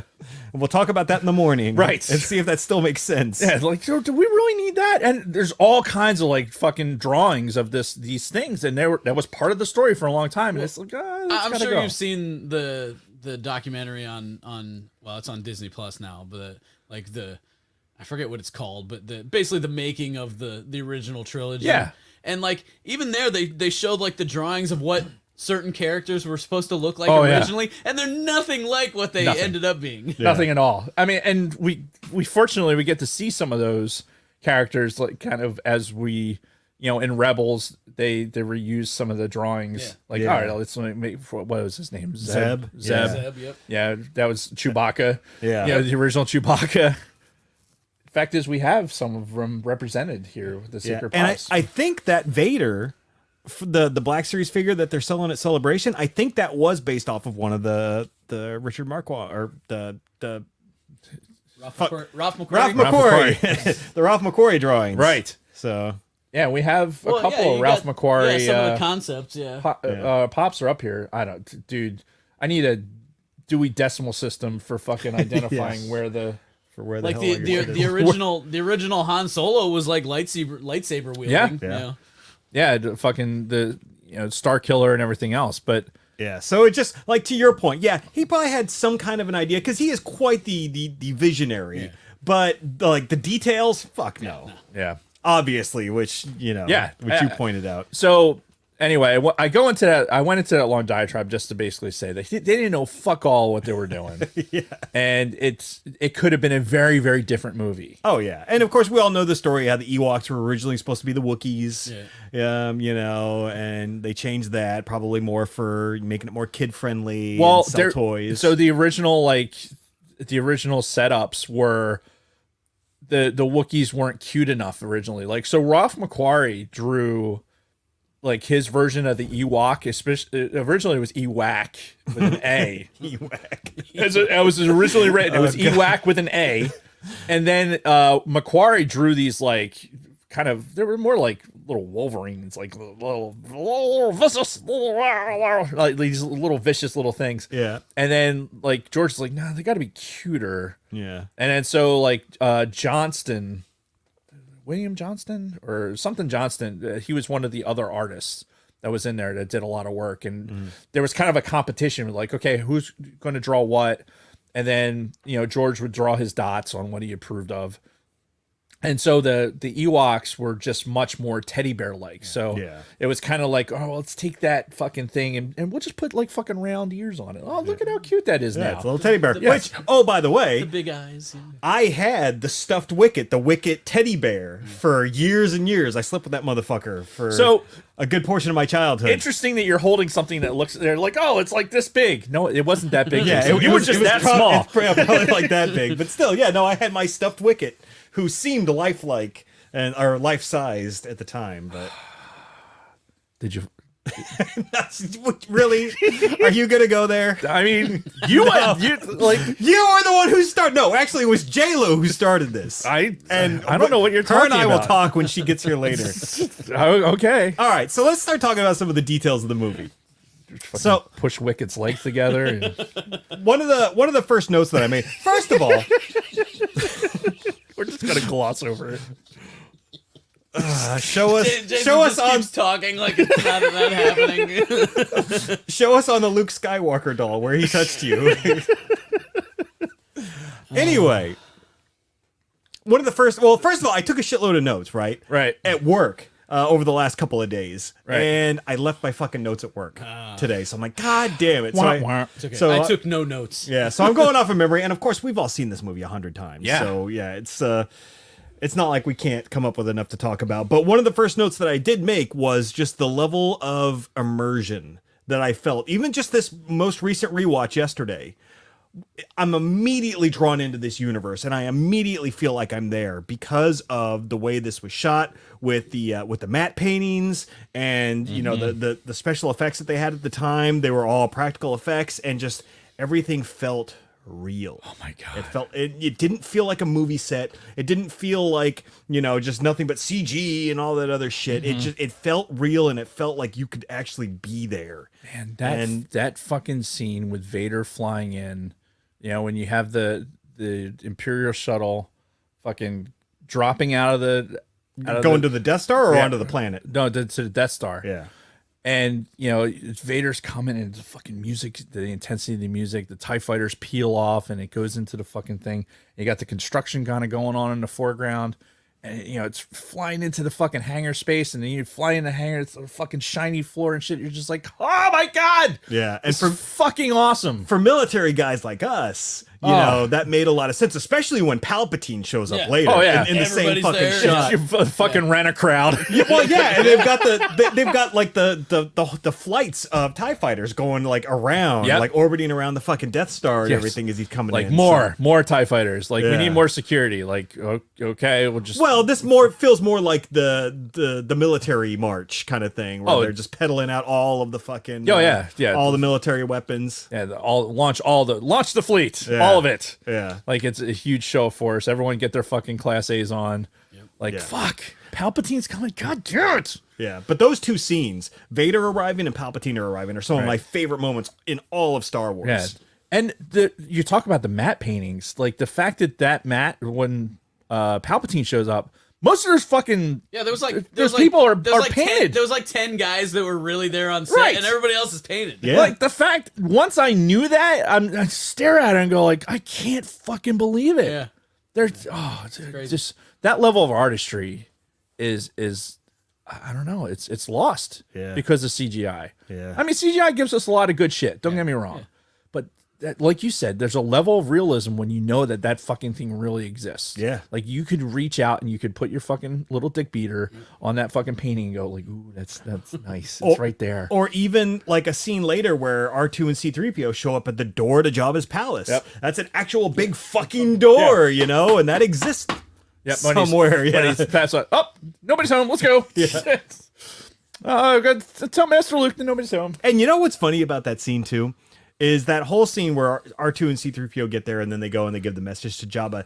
It never clicked with me as a kid, as a 6-year-old kid seeing this in theaters, that, C-3PO was just scared. It was like, he's like, oh, nobody's here, we gotta go. I'm like, oh, well, that's weird. Okay, I guess nobody's there. And then, they go in, and then when R2 plays the message, I give you these 2 droids. And he's like, you're playing the wrong message. So I'm like, oh my God, why is R2 playing the wrong message? Why is he doing this? Like, not clicking with me. That 3PO is just like, fuck, dude. Shitless, and he's like, fuck. Yeah. Dude, speaking of, do you realize how much R2 curses in this fucking movie. Like, because I was listening to it, I had my headphones on, right? I had it on the iPad, so I was listening to it on the iPad while I was trying to write a paper a couple times, and I'm listening to R2's dialogue because it really is. It's really dialogue, and he fucking curses. He'll like. There's definitively some holy shits. There's some fuck yous. Like the fucking the eyeball that comes out of like that guy. Like he definitely, like when 3PO introduces himself, he looks and tells R2 fuck you. Like that's definitely what he says. Like it if you're listening to it and you have it in headphones and it's that close, fucking I'm telling you, listen to it closely. And you're like, oh, dude, all the fucking droid dialogue is completely. They're cursing their asses off. They 100%. Sidebar. They can. Relevant sidebar though. What's going? Oh no! In that fucking book, like in all the transcripts and everything for the Lucas and with the script writing and all that, they say laser swords all the time. And if you watch old interviews with Lucas, he always refers to them as laser swords. Laser swords. He never calls them lightsabers. That every time I read it, it fucking bothered me. I'm like, use the right terminology, George. Like, what is wrong with you? Right. They're called lightsabers. Right. Like, I'm right in that moment, I'm like, wow, I am that is like Laser swords is like something people use as a derogatory term when they're describing Star Wars nerds. Like, Right. Fucking playing with your laser swords. Right. Yeah. Yeah. Well, and I think that really it just stems back to like the Flash Gordon and like the stuff that George derived all this from. Laser the swords samurai make sense, movies, right? and- But I'm like, I kept reading it. And I'm like, stop saying laser sword. Oh, it's worse when you actually see him saying it in an interview. It's God like, what? damn it. You know it's a lightsaber. You wrote the It's like, fucking script. Motherfucker.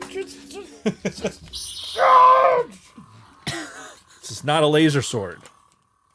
It's a lightsaber. Your father's lightsaber. Right. And He murdered children. right. We'll leave that detail out. Right. This killed so many Padawans. And I want you to have it. Ignore the screams of the children. Anyway. Fucking laser swords. Yeah. Yes. Listen to the droids curse, people. All right, very nice. Anything on the whole Jabba's palace sequence? Because this is like the first 20 some odd minutes of the movie. The everybody showing up back to back to back, and I remember seeing Luke showing up all in black, and I was like, this is black. Like Yeah. that's black is the bad guy color. Like Yeah. so it was really kind of an interesting, like it kind of got you wondering like what's going on with Luke. Is he, And then choking out the Yeah, fucking yeah, Gamorrean the guards. first- The first thing he does is yeah, it was like, oh Yeah. Like, he's. I think for me it was like, oh, he's doing it. Yeah. He's actually he might have learned something from this last one. Yeah, well, and obviously too, this is Lucas showing these, the dark side possibility in Luke, the all black, the choking, Yeah, because even for years it never really made sense, right? It was like, why the fuck is he in all black? Like you didn't have Obi-Wan in that scenario, right? You didn't have him as this Jedi and all, in all black, the Jedi Knight uniform being in all black. You don't have no representation of it whatsoever. Yeah. And then here he shows up like that, and like why?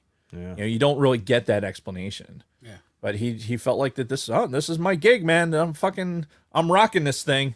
Yeah. I'm doing it in all black.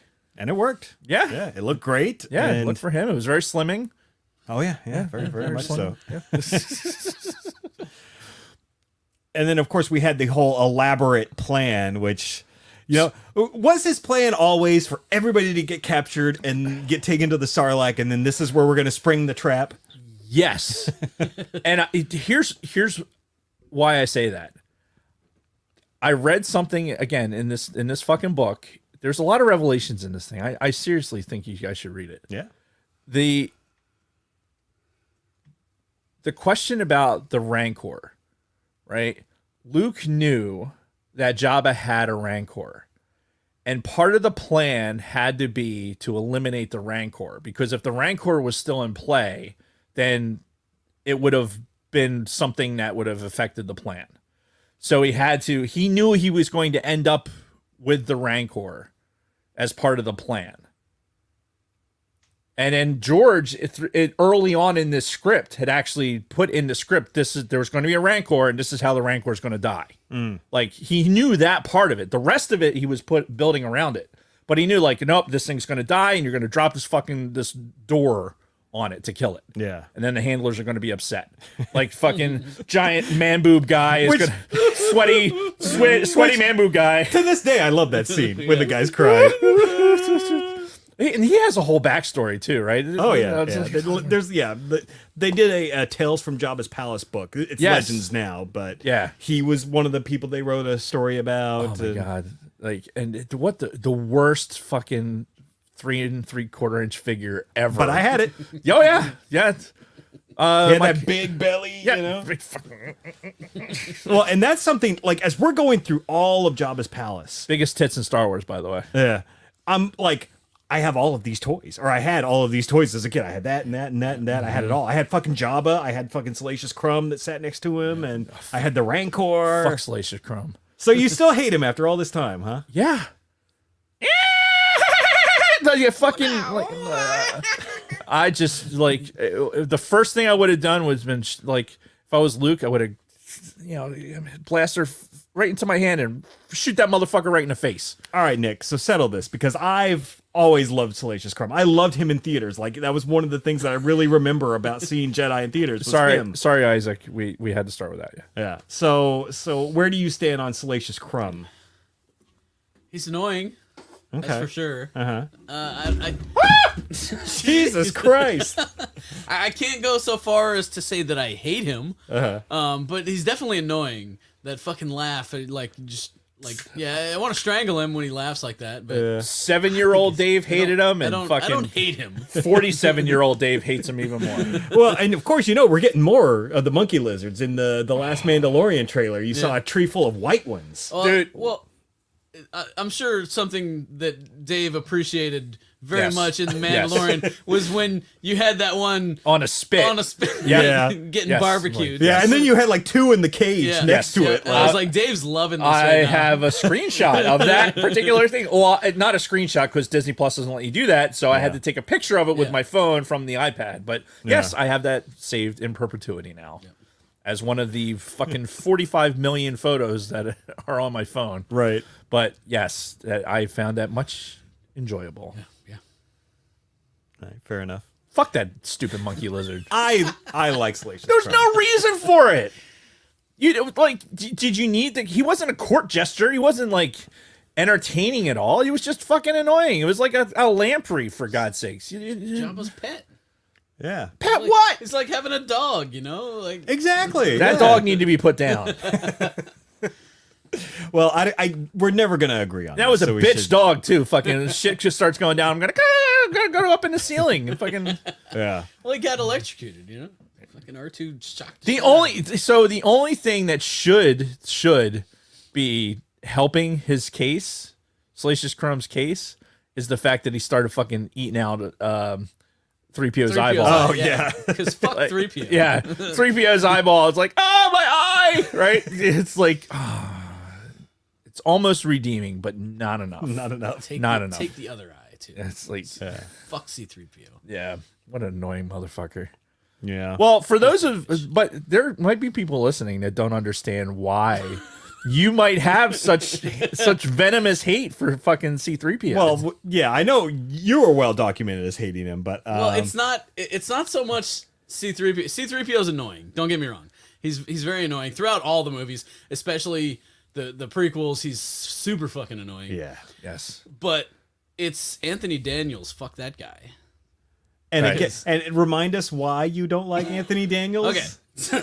So now, mind you, this is secondhand story, but there is a C3PO trading card out there in the world, as there are many Star Wars trading cards, Naturally. and in this one, I don't know what happened, but there's this one C3PO card where something happened with part of the suit where in this photo, and I don't know how they didn't catch it before they sent these cards out, it looks like C-3PO has like a giant golden dong. And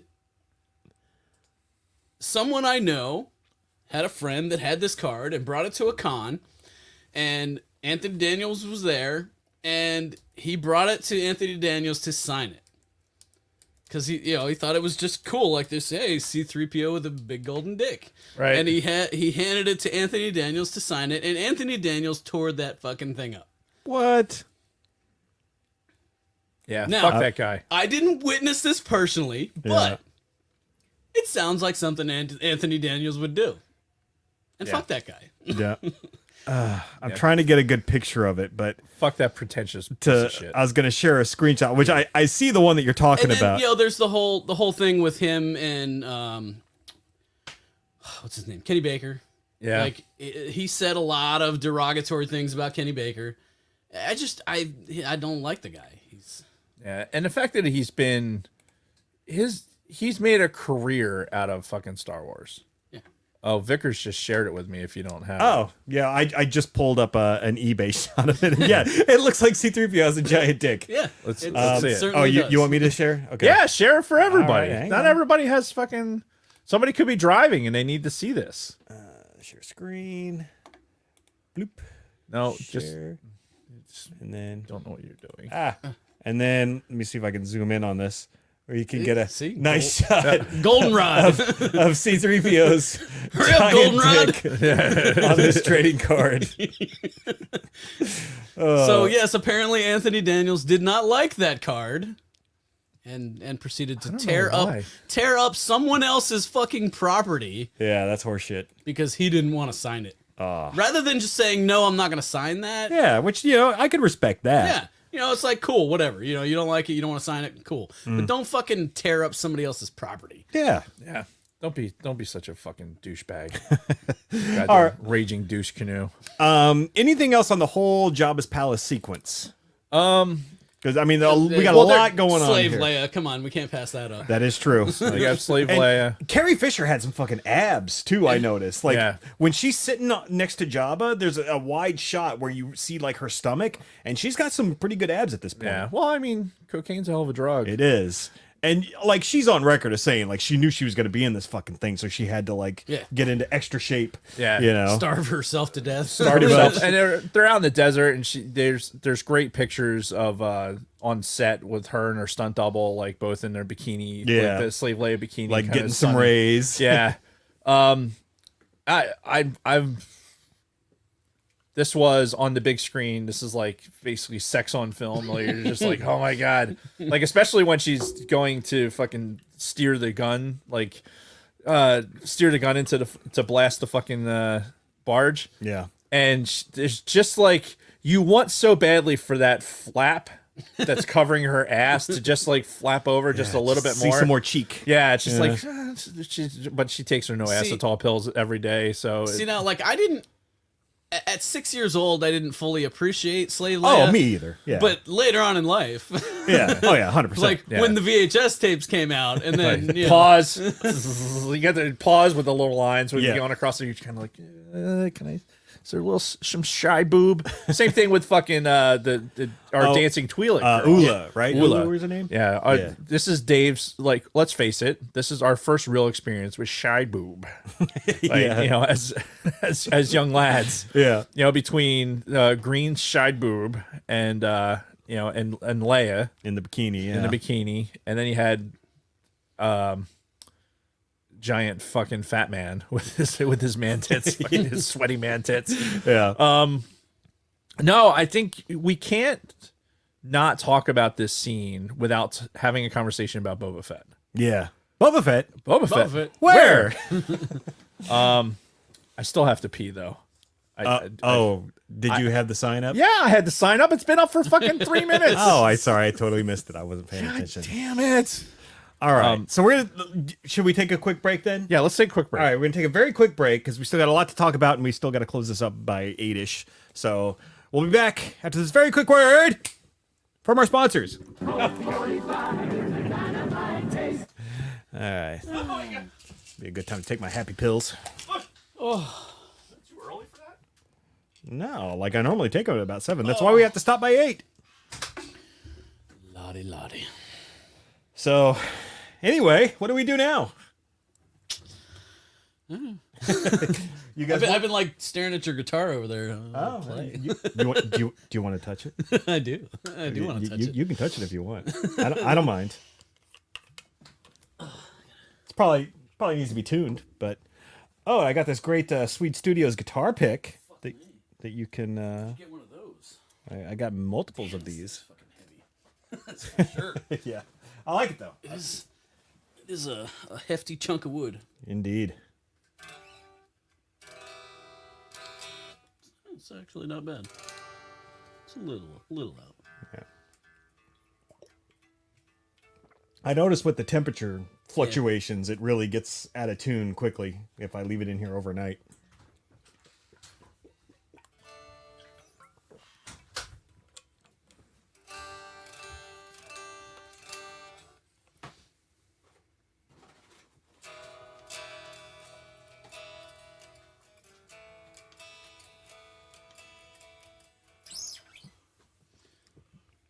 You're getting this free of charge, folks.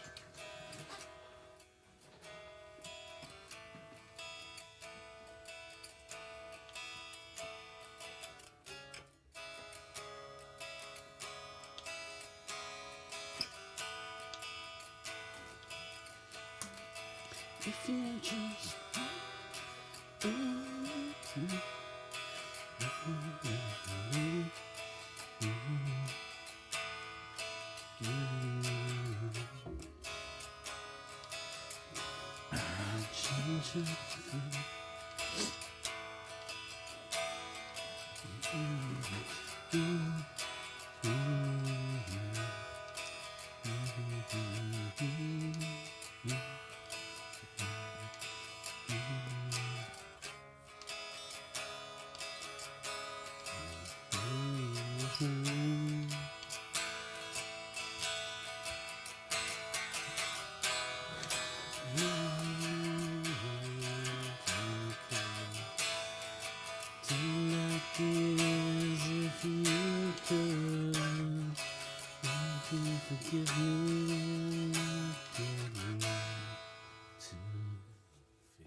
Yay!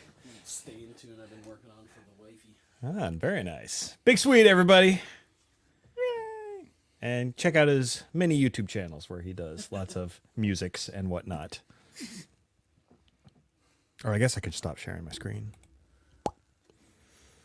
All right. Do you need a pee break? I'm good for now. All right. Then we ready to get back to it? Yep. All right. Then as soon as you're ready, Dave, give us a countdown.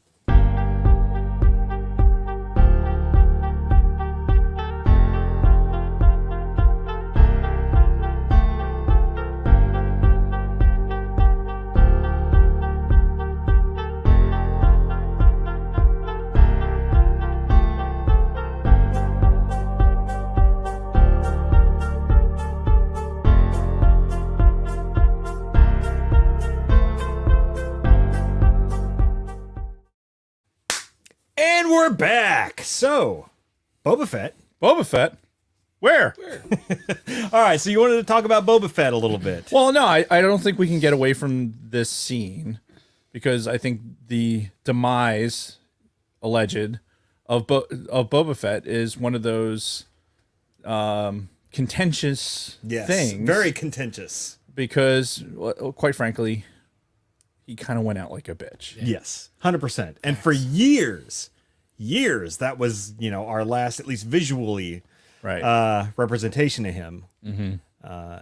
And people who didn't read like the expanded universe or any of that was Right. that was their last taste of Boba, like really kind of going out in like basically it was like a Jar Jar way, right? Yeah. You know how Yeah. Jar Jar he falls down and all of a sudden he releases all these balls that goes and takes out the whole fucking droid army. It's the same kind of thing with Han Solo. Accidental death. Right. Yeah, for this character that was very beloved, from his time in Empire through Return of the Jedi. Now, I was not in that camp of like, oh my God, Boba Fett's so great. But I understand the fandom that was behind him.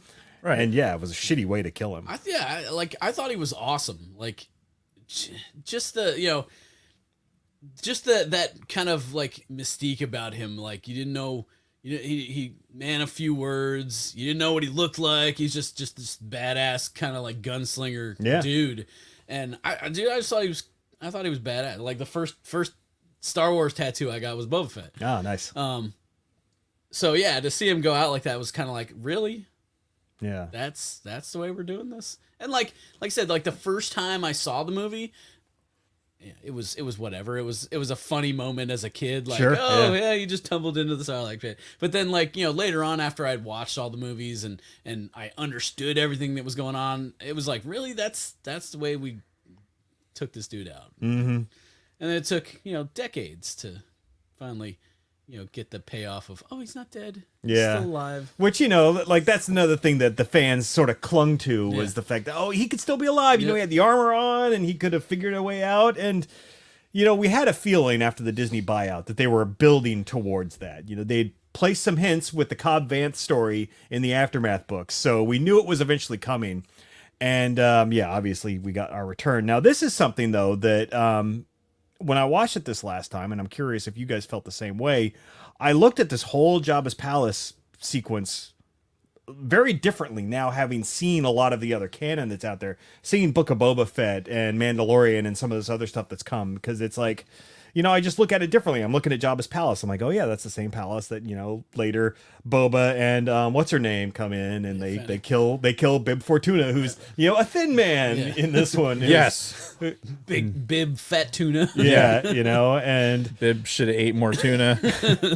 But, like the Sarlacc pit, I'm watching the scene where they're about to put Luke in, which, by the way, Family Guy has tainted that scene for me for the rest of my life. Dude, Family Guy has tainted so many fucking Star Wars scenes. Just in general. But I love the Family Guy parody stuff. Oh, they're great. It's awesome. Yeah. It's awesome. But you have to really not think about it. Think about it. Right. And I can't watch them pushing Luke out, on that plank, and then you hear the dung, dung. And I not think about Family Guy. Like, well, we're waiting. Yeah. But anyway, like I watched all of this sequence with a completely different eye this time around, having seen Book of Boba Fett, Mandalorian, and all this other stuff, and I wasn't sure if you guys felt kind of the same way. Like knowing what Boba Fett's fate is, seeing the Sarlacc pit again. So I just want to, again, referring to the book, okay? So blah blah blah blah blah. It says each editor died in the Sarlacc pit. That was real number 4 in Jedi. I remember the negative cutter saying to me, "What is with this reel 4 here? There's more edits in this one reel in the entire movie. Something like edit every 11th frame." It seemed to me George somehow disappointed with who Boba Fett had become. I don't know whether it was the way it's shot, but Boba didn't measure up to some standard George had, and he was adamant, just throw him in the pit. Wow. I mean, so George just like, fuck him. Well, and that's like the editor, when they were looking at these reels going like, that's to them what it seemed like when they were editing the fucking movie. Yeah. It was like, just like, fuck it. I don't like what this character's turned into. I don't play with you anymore. Right. Fuck you. It's like, oh my God, we got to see like Woody holding Boba Fett, or Andy holding Boba Fett over the Sarlacc. I don't want to play with you anymore. And he drops into the Sarlacc pit. Oh my God, somebody draw that. Yeah, where's Wally? Wally, where you at? Get Wally on that. Andy holding Boba over the Sarlacc pit. I don't want to play with you anymore. Anyway, yeah, I just wanted to, because I remember reading that, and George was, I think George was upset because Boba wasn't supposed to be a thing. Right. And because he became a thing, George was like, fuck you. No. Like, I don't want him to be a thing. To happen. I don't want him to be a thing.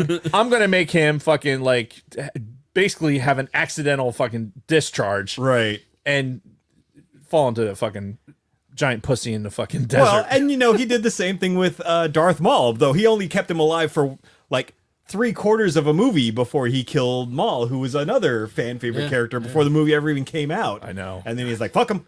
That's not what the story's about, so murder. Yes. Cut him in half. Yeah. Zoinks! Yeah. But again, You know, when the fans speak and they speak loud enough and they speak, what they like and with their wallets. I don't. So the other thing you're talking about was with the Book of Boba Fett. I'm still not. I'm not 100% happy with the rebirth. Oh yeah, no, I definitely had my disappointments with. Yeah, okay, it's fine. What we got is what we got, but Yeah. at the same time, it could have been done better. I think. I'm just curious to see what the next next season of Mandalorian has, because you gotta imagine that Boba Fett's going to be involved in it some Gotta kind have of way. at least some part in it. Yeah. I So think. yeah, it's gonna have to. It's just not. It'll be one of those things where maybe it'll cut into Boba Fett season 1.5, like they did in Book of Boba Fett season 2.5. That is true. Mandalorian season 2.5. But to a person, like, I think a lot of people were disappointed overall with Book of Boba Fett. It wasn't horrific, but I think there's a general lack of, like, they think it could have been done better. Mm-hmm. And I think to a person, but that's Star Wars fans just in general anyway. So it is what it is.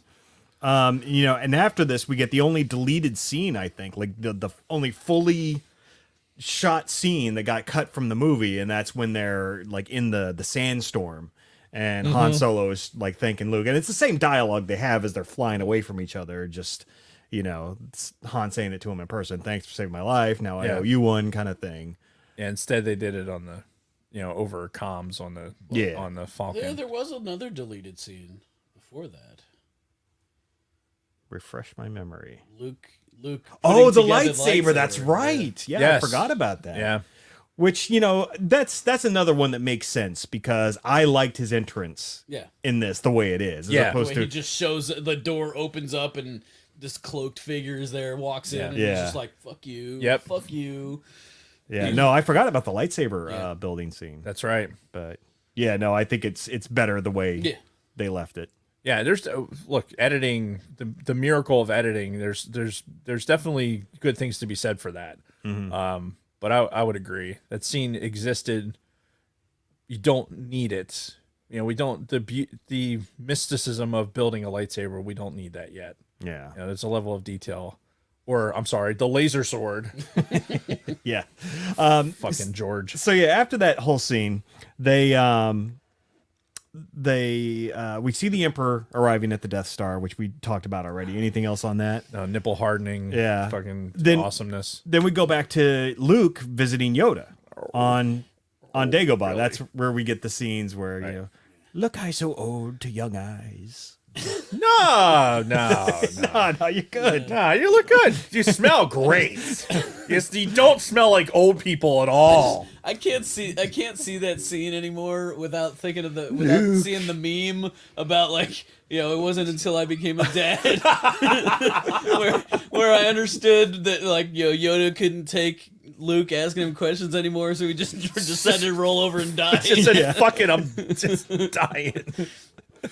No, between that and the Luke, like from the Family Guy, like Luke. Like at one point, I'm counting how many times he says it. Like once, and all right, he doesn't say Luke that time. Then he says it that time. Then he says it that time. So he says it 3 times. Yeah, it just seems like a lot when you're knowing it's there. yeah. It's like, all right, dude, just fucking Just die. Yeah. Like, just kidding. I'm not fucking dead. I had you. Like, my old ass ain't dying yet, bitch. I'm gonna go get my lightsaber and kick some ass. Yeah. Yeah, not so much. Oh, fuck.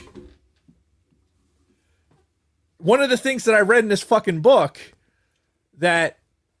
What's in this book? Oh, my God. I don't... Where's... Fuck. Hang on. This is the point on the show where Dave has a stroke. Dave had a stroke. I just had it. It's fucking gone. No, I read that fucking George said that Yoda was not a Jedi. What? Yeah, in some of the original writing, that George was a fucking, think of it like a yoga instructor. Like he was a teacher, but he wasn't an actual Jedi. Oh. Like that was this whole thing. It was early on in the story when they were like doing the dying thing and then bringing it back to life thing. Yeah. And George said, I took a screenshot of it because I was blown away. Did I send it to you guys? I thought I sent it to you. You might have. You motherfuckers, I send you this good shit and you don't even fucking look at it. Like, this is good Star Wars shit, and you ignorant fucks. He's so angry. God damn it. This is like... Dude, you sent like 50 screenshots. Like, So read them all! How much free time do you think we have during the day? Look, you have to take a shit, right? Okay. So... I play Wordle when I'm shitting. The Wordle's hasn't been that hard. I mean, honestly. Like, this month? Well, no, I play against other people. No. Well, it's still... Yeah. Anyway. All right. Anyway, so this is like, so the title of this is called The Story of Anakin, right? Lucas says Anakin Skywalker starts hanging out with the Emperor. At this point, nobody knew he was bad because he was an elected official. Kasdan goes, was he a Jedi? Lucas goes, no, he was a politician. Richard M. Nixon was his name. He subverted the Senate and finally took over and became an Imperial guy. And he was really evil, but he pretended to be a really nice guy. He sucked Luke's father into the dark side. And then Kasdan was like, the Force was available to anyone who could hook into it. And Lucas like, yeah, everybody can do it. And then Kasdan was like, not just the Jedi? And Lucas says, it's just the Jedi who take the time to do it. Marquand says they use it as a technique. Lucas is like, says, like yoga, if you want to take the time to do it, you can do it. But the ones who really want to do it are the ones that are into that kind of thing. Also, like karate. It's all. Also, how much drugs must have been doing? Oh my God. Right? So Lucas goes on. This is a transcript, by the way. Lucas goes on. He says, another misconception is that Yoda teaches Jedi, but he is like a guru. He doesn't go out and fight anybody. Kasdan says, a Jedi master is a Jedi, isn't he? And Lucas says, well, he is a teacher, not a real Jedi. Understand that? Kasdan goes, I understand what you're saying, but I can't believe it. I am in shock. Lucas like, it's true. It's absolutely true. Not that it makes any difference to the story. What? What? My God. of course it makes something What? to the story. Kasdan says, you mean he really wouldn't be any good in a fight? And Lucas like, not with Darth Vader, he wouldn't. Kasdan's like, I accept it, but I don't like it. And it goes on from there. But like, this is, Lucas had no fucking idea what he was doing. He was drunk at the wheel. He was really making this shit up as He he was went really along. making this shit up. It's like, nah, Yoda wasn't a Jedi. And then to have this fucking thought that, like, again, like we talked about earlier, like, oh yeah, he had all this shit planned out. No, he didn't. No fucking way he did. Anyway, get the book, people. The what is it? What was that book called? The fucking Making of Return of the Jedi. Yeah. All right, let's can we skip ahead to Endor? That's skipping way ahead. Well, not really, because after Yoda dies, we get some more. Yeah, we get some more Vader and Palpatine back and forth. Then we get the meeting, the big meeting about the attack on the Death Star, right, and the whole planning thing. The one where Luke comes in and fucking disrupts. I'm with you too. I'm with you too. Okay, I guess this meeting's over. Like, right. Can you imagine just walking into a briefing, like everyone's sitting in a briefing room, and like, and some dude walks in, and it's like, oh, I'm in too, and then like everybody just fucking breaks up. Disperses. It's like, you stand there running the briefing, going like, are we done?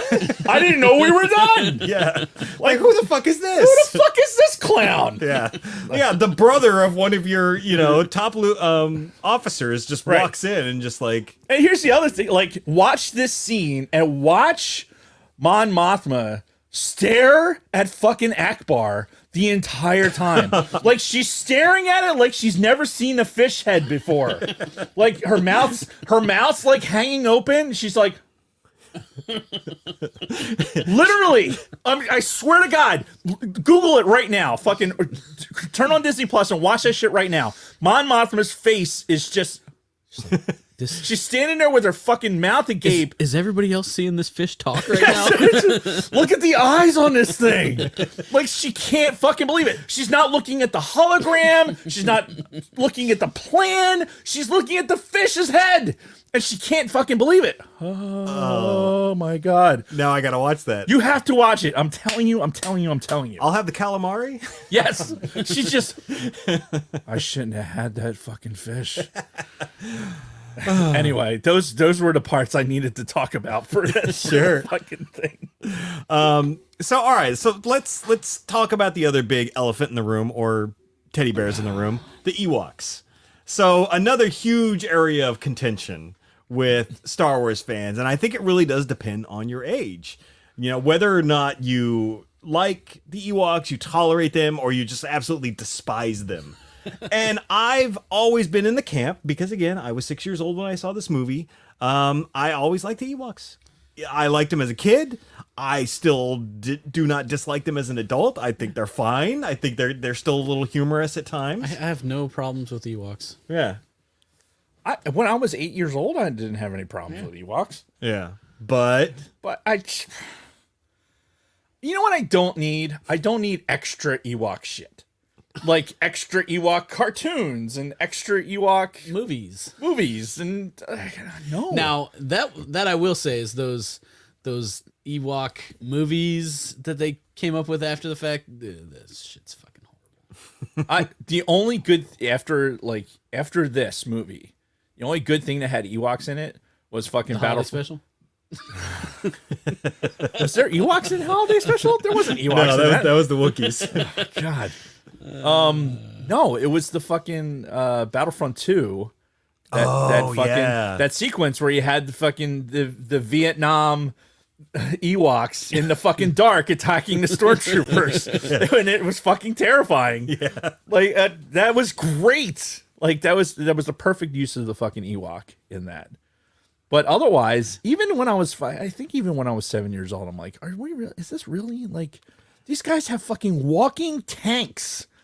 And these little furry fucks are going to somehow beat these guys? Yeah. Now, up until Chewbacca gets into one and takes it over, and then like, okay, yeah, all right. I mean, but the tables will turn. The Ewoks were getting their asses handed to them at one point in that battle. Yeah, the one guy died. He got shot by the fucking ATSD. And it's like, Jim. Like, second movie in the theater where I'm again traumatized to death. Like, oh no, burnt Ewok. The teddy bear died. Yeah. Like, oh shit. No, I'm like I don't. It's the extra Ewok shit that really fucking gets me. Like, I don't have a problem with you have an alien race.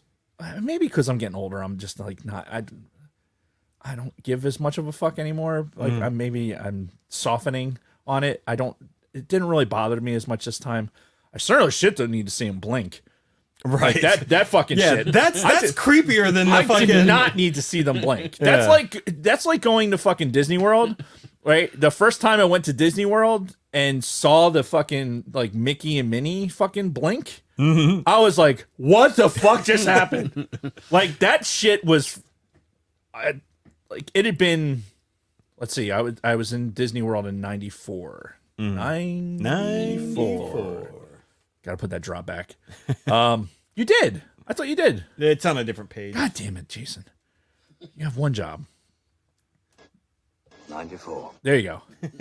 So it's all that for that. Yep. No, the fucking Dave is a boomer. Shut up. No, the fucking I am the oldest one in this room.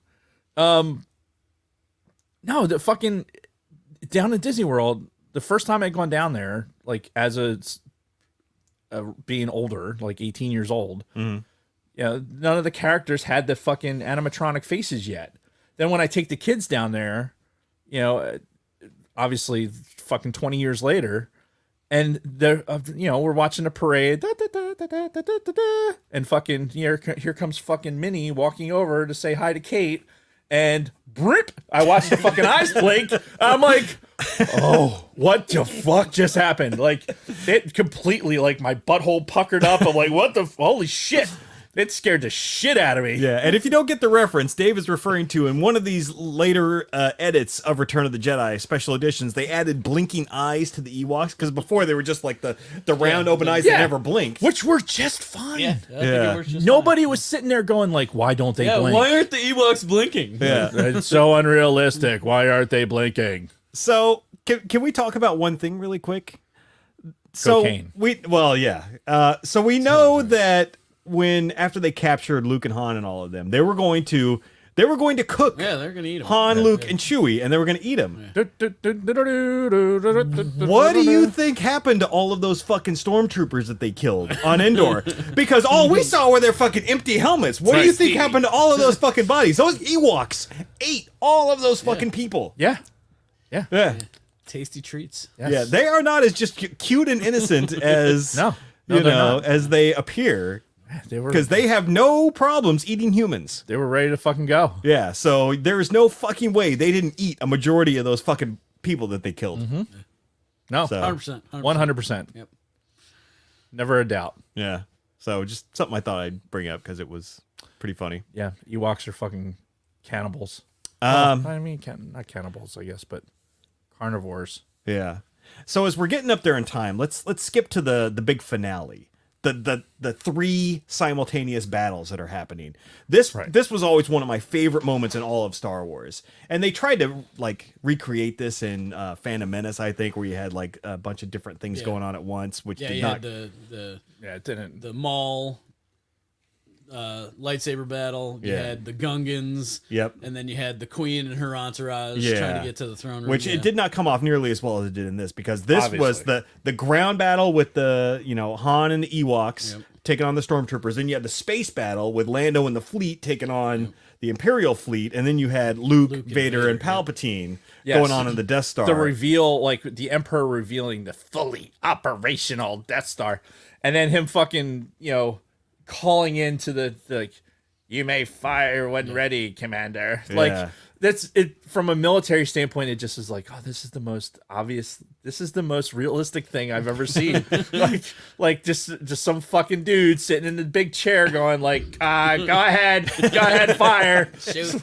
Fire when ready. Yeah, but I thought all three of these fucking battles, and especially going back and forth between all of them, it was just it's so fucking awesome. Even watching it today. Well, and this is where the intensity of the lightsaber battle between Vader and Luke, I think, is underrated. Yeah, I think this was a great fucking lightsaber battle, just because it's dark and you have just the red and the green going back and forth, and there's it seemed like every part of it had just the right amount of energy. Yeah, and it's great because it starts off where Luke is not trying to kill Vader.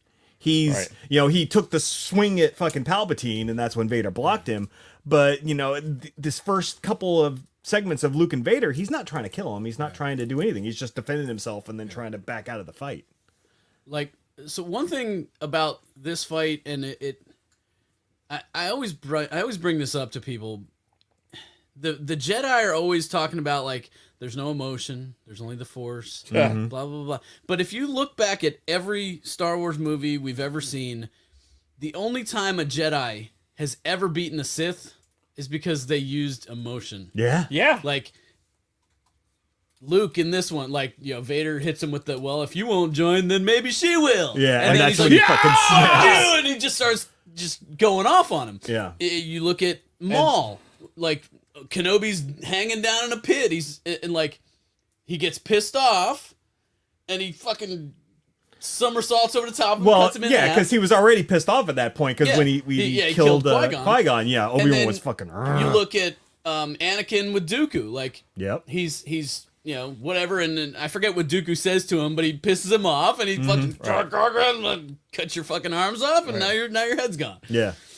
So like every time a Jedi has ever beaten a Sith, because they got pissed off. Yeah. So where's this no emotion thing? Like It's Yoda. Well, and that goes back to the whole fault of the Jedi and just Yeah. their real misguided. The hubris. Yeah. The hubris of the Teachings. fucking Jedi. the yoga teachers. Yeah, yeah, the yoga instructors that aren't real Jedi. Right, exactly. And They're just Jedi masters. I feel like the space battle in this is like doesn't get the love that it deserves. The fucking space battle. That scene where Lando's like, here they come, and it's just like fucking TIE fighters just filled. Yeah, I'm like, Yeah, The fucking keeping the fleet over on the one side out of the battle and them going like, why aren't the fucking other ships engaging? Yeah. And then having the dialogue with, no, I have my orders from the Emperor himself, right?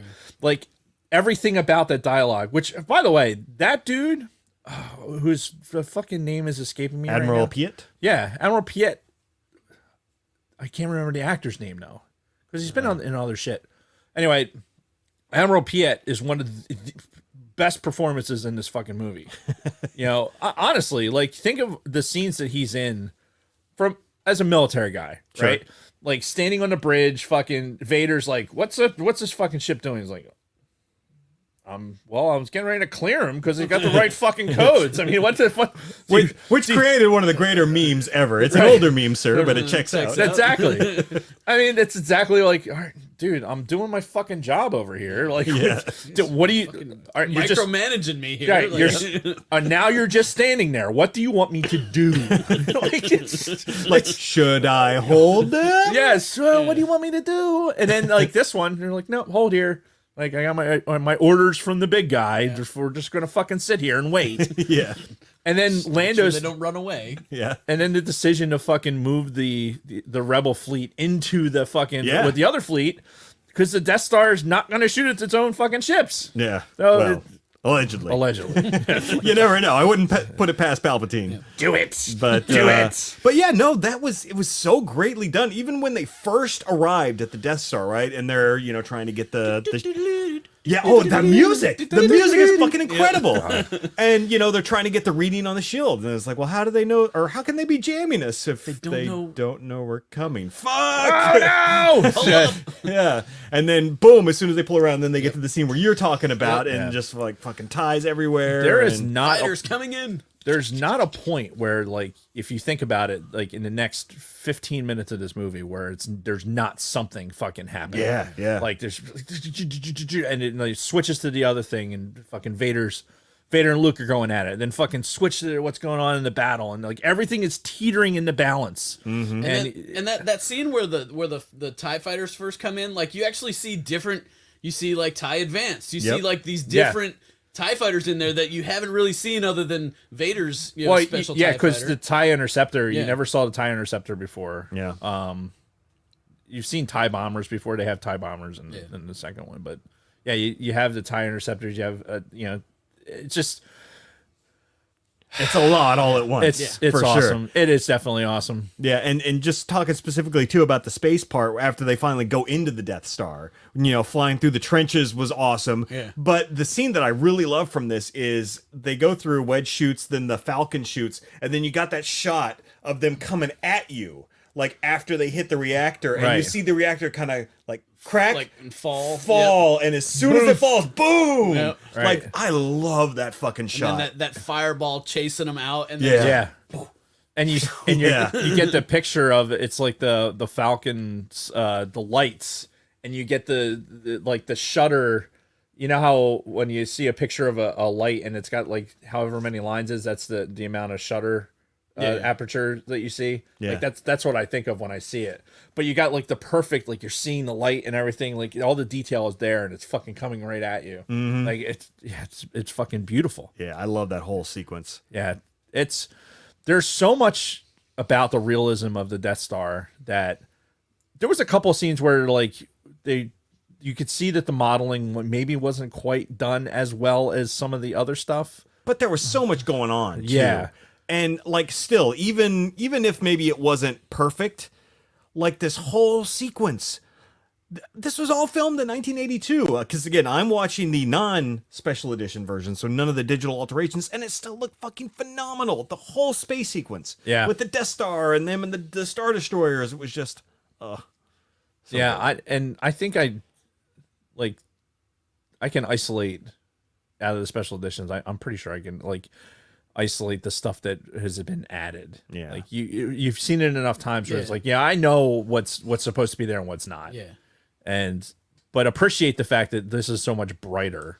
Like that's the one thing when we were watching kind of the side by side before we went live is the fact that how much brighter the images are. Yeah. In the remastered stuff. It's just nice to see some of the detail. Yeah. You know, it's nice to see some of that detail because it's there. It's in real fucking color. And that's fucking awesome. Yeah. We're getting harassed for the Square Red 5. Oh no, it's fine. It's fine. It's Yeah, fine. it's- If I could fucking figure out how to fucking edit my overlay, it would already be fixed.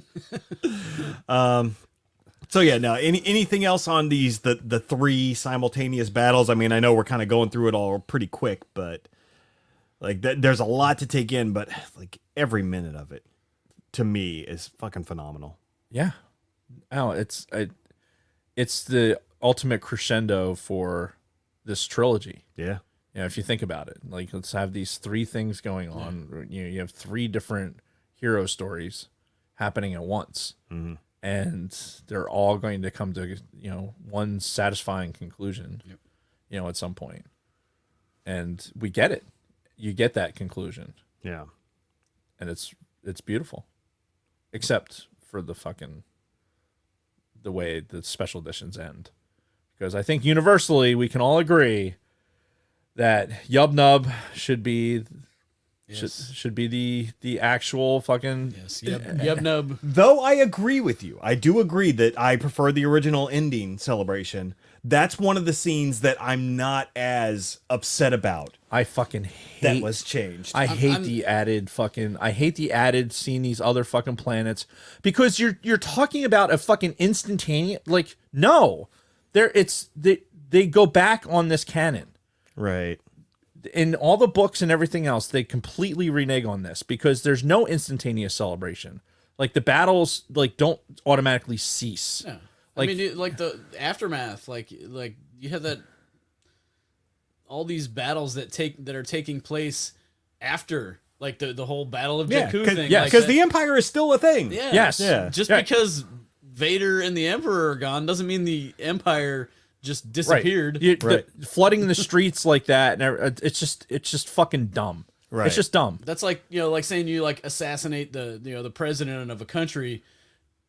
That government that he was running doesn't just immediately cease to exist. Right. It takes time. Well, I mean, they could, if it's like an African country, though, they just change their hats. Like, oh, these guys got blue hats now. We're going to put the blue hat on. Yeah. Which, to your point too, Nick, in the Aftermath books, one of the stories picks up like right as they're like crowding the streets on Coruscant. They're like, "Yay, Emperor's dead!" And then the Empire just fucking fucking mows them all down in the streets. Yeah. Just like open fires into the crowd. You want to celebrate now? Yeah. Yeah, so- It's almost like a really good fucking giant middle finger to the, like, oh, you want to have this celebration at the end of the fucking movie? Celebration. Then Yeah, there so- we go. so- here's yeah. your celebration. So just remember, people, as you're watching this and you're seeing them topple the Palpatine statue and everything on Coruscant, Right. if the camera stayed on him for about another 30 seconds, all those people would have been dead. Yeah. Yes. So, Yeah. In canon. yeah. In canon. Yeah, well, yeah, that's part of the Disney canon, so... Yeah. And then, yes, we have to talk about, before we close out, we have to talk about the Sebastian Shaw Yeah. substitution with I almost said Scott Baio for some reason. What the fuck? Scott Baio is Anakin Skywalker. I would take that. I would 100% take that. Let's put Scott Baio in a fucking Jedi outfit and put him in there.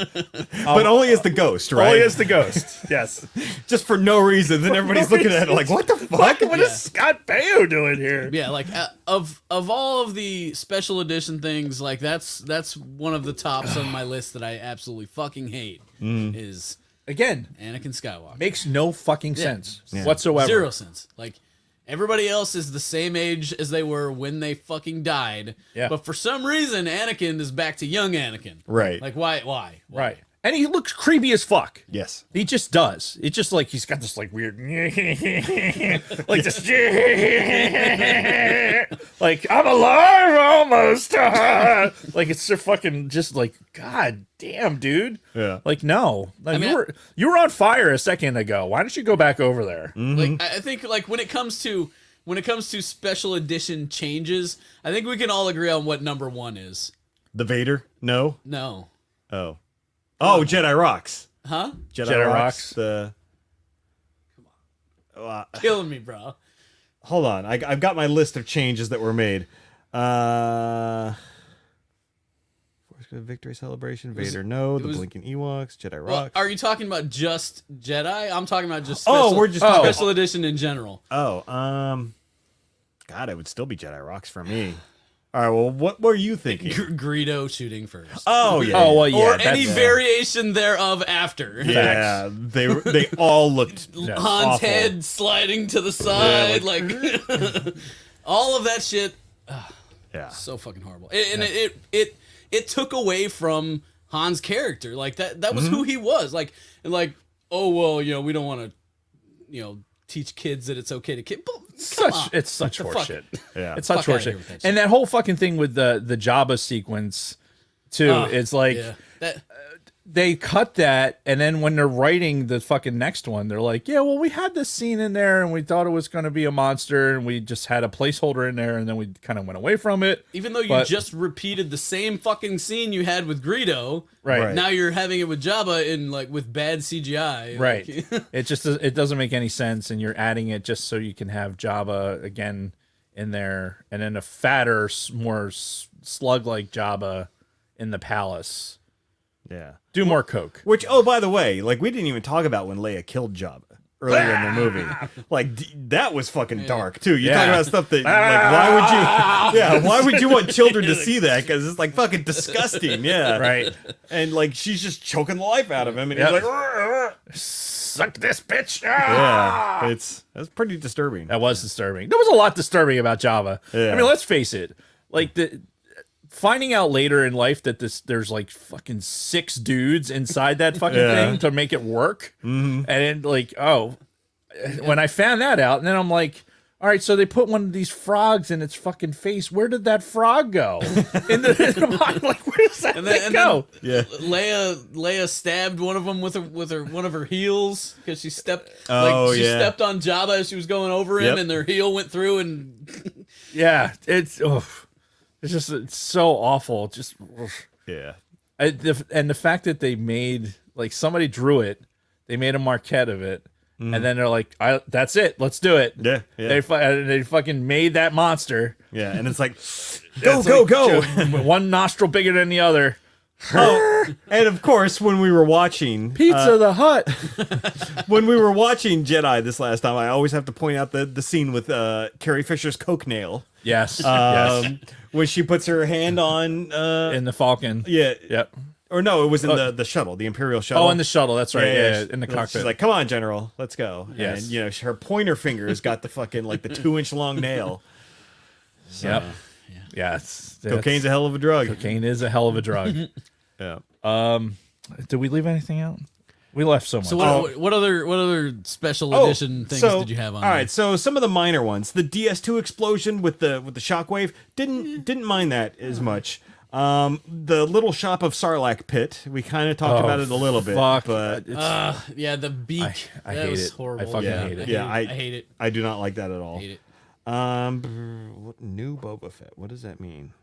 Oh, yeah, because they added some new Boba Fett scenes where he's like Flirting with the flirting with those Well, girls. and another thing I hate about the special editions, and I get it, I get it, but the fact that they changed his voice to fucking Tamara Morrison, Yeah. like that wasn't necessary. Right. Like you didn't Yeah, need he to had, go like- back and like the dude had 2 lines. Right. Like Yeah. Jeremy Bullock could have done the voiceover just like you did with James Earl Jones. It was perfectly fine.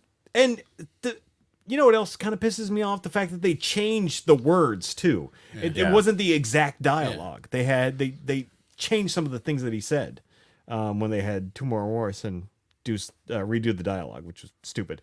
Force Ghost Anakin, we talked about the victory celebration. The Vader no. This is one of the most egregious. no, And what's shitty is God. they added that like way later. That was not part of the special editions in '97. No. That was like after Disney took over. Yeah. Yeah. And it's like, why would you do that? That's fucking stupid. You're taking a scene that has been like ripped apart by the fandom already. The end of Revenge of the Sith, where Vader's like, no. Yes. Everybody hated that. A majority of people hated that. I was a little indifferent, but I can see why people think it was fucking stupid. Yeah. They ripped it apart. So what does Disney do? No, we're gonna Put double that in- down. Let's put that in Jedi. We're gonna put that back in Jedi. So now Vader's like looking back, no. And it's like oh, instead of letting the impact of the music Because, yes, and the yes. moments There was and no- everything else. There was no dialogue in that scene. No. And It was everybody perfect. knew exactly what was going on Yes. in Vader's head in that moment. Wait, it's called acting. Like you can Genius! you can even see it like the way it's lit. Like Yeah. when he looks over at Luke, he's wearing a fucking mask, but he looks sad. Yeah. And then Yeah. he looks back at the Emperor and he looks pissed off. And he looks back at Luke and he's sad. Like how the fuck you pulled that off with a fucking mask? I don't know, but it was perfect. Yeah. You didn't need to fuck with it. 100%, and they did it for some reason. They thought that change was better, and it was not. Made the scene 100% worse. It's fucking corny. Yeah, it's fucking stupid. Just plain fucking stupid. The scene was flawless, Perfect. in its original form. So, and the fact that they had to do that even after the special editions makes no goddamn sense. But I digress. Yeah. We talked about the Blinking Ewoks, Jedi Rocks. We didn't really get into that. I love the original song, Lopty Neck. Yeah. And I love the original performance because I know a lot of people criticize like the girl. She's very stiff and she's got the long snout with the lips Yeah. at the end. But I feel like that band and that song kind of adds to just like the seediness of Jabba's palace. And Right. it's just how, everything's just. I like it. Yeah. Like I don't know why they felt like a new musical number was necessary. In this Right. scene. Like, And George, like, in all these interviews, like, well, I always envisioned this to be some big grand musical number with dancing and gives a fuck. Yeah, George. What? yeah, it's like shut the fuck Which up. is horseshit because it doesn't say anything about that in any of the Right, transcripts. right, yeah. Again, George making shit up as he goes along. But yeah, I love the original song, and the new song fucking sucks. Fuck that. Like that's one of the reasons why I won't watch can't. the special editions. I can't. That's when you get up and go to the bathroom. Fast forward. Yeah. Prepare to fast forward. Yep. And then, so one of the things that I actually respected what they did, talking about special editions, was when they filmed the new scene where they dropped Ula into the Rancor pit. Because, that whole scene, for those of you who may not know, was not in the original cut. They rehired that same actress in 96 or whatever and filmed that whole sequence with her falling down, like after he dropped her into the pit and when she fell down and then got eaten by the Rancor. But they brought the same actress back and filmed that sequence. And I thought that was pretty neat. Yeah. But unfortunately, it was tied into the fucking Jedi Rock song. It was like tied into the end of that. So Yeah. unfortunately, it's still shit. But they made it look really good. They made it look like it flowed with the rest of that scene. Yeah. But Agreed. again, Jedi Rocks fucking sucks. It's awful. Yeah. It's just awful. Okay, last topic before we close this up, because I know we're over time at this point. The score. We talked about it a lot. Yep. Where would you guys rank this in the overall movie scores of the rest of the saga? Because I've got this one pretty damn high. Yeah. Yeah. I don't know if it would beat A New Hope for me, but this could be my number 2, like overall score for Star Wars movies. Oh, what do you think, Nick? I mean, it's got some bangers. That's for Yeah. sure. Like that whole, when they come out of hyperspace Yeah. into the Death Star, like, Yeah. like this just, yeah. So when you're listening to the tracks that, like the version that you had, with where it only has like 11 or 13 different tracks on it, you're getting more of the bangers in it. Yeah. When you're listening to all 27 tracks, it thins it out a little bit, because there's a lot of like it's the extended cuts of a lot of those pieces. So, and you know, it's a lot. It's a lot of how Star Wars is, right? It's the, you know, they wrote a piece of music that they're only using parts of for certain scenes, but you have this like big long piece of music, and with the one version of the soundtrack, you're listening to the entirety of that piece of music, so the pacing's a little bit different. Yeah. So I think it kind of depends on which version you're listening to, but it's definitely up there. Yeah. I mean, because it. Just those bangers alone. Well, and you look at what John Williams was doing at this point in his career. Starting in 1978, he did well. First of all, in '77, obviously he did New Hope. '78, he moved right into Superman, the original Superman with Christopher Reeves. Pain on mind. Did you hear that? Yeah. 1980, he did Empire. Also in '80, he did Superman 2. Yeah. 81, Raiders of the Lost Ark. 82, E.T. 83, Return of the Jedi. Yeah. So, like, especially like 80, 81, 82, 83, it was like, fuck, man, he was killing it. Yeah, he was killing it. It was incredible. Well, when did he do Close Encounters? That was like 78, right? 77. Yeah, so same year as A New Hope. Interesting. Yeah. So, the dude was like, basically, you wound that fucking machine up, and he just was fucking going. Yeah. I mean, I just thought I couldn't remember the year it came out, but even before Star Wars, Jaws, like. Oh yeah, yeah. And you know that was in 75. 75. Yeah. So yeah, again, in a 10-year period, he had so many good, so much of the top grossing films, of all time that were put out. Yeah, were on his dime when it came to the score. Yeah. So, and I honestly, with any of those, Raiders, I think there's something to be said for that. Like having the score probably adds a lot to it, but not nearly as much as it does with Star Wars. Oh, yeah. No. I think Star Wars has to have the score. It's a character in that movie. Yes. Yep. Like 100%. Yeah. All right. Well, I know we didn't get to nearly every detail of this movie, but we could spend hours. Yes. Yeah. But unfortunately, we all have jobs and medications and things like that. So I thought I saw Miss Lopez. Yeah, I've been waiting. Yeah, there she is. Oh, hi. Hi, Big Swede. What's going on? Is it weird? So I wanted to thank you in person. Like I know I've reached out to Dave and Jason to thank you, but thanks for appearing in our video. Oh well. You okay there, Miss Lopez? I've been doing smack in the back. So okay. It get caught in my throat. Is that how you do a smack? Do you do it in your throat? I don't think that's how that works. No, I loved doing the video. It was great. Yeah. Even though you were dubbed over with some shitty voice, but no, it wasn't my voice. But I loved being on the video. It was nice. It was great. Yeah. It's awesome to have you out there.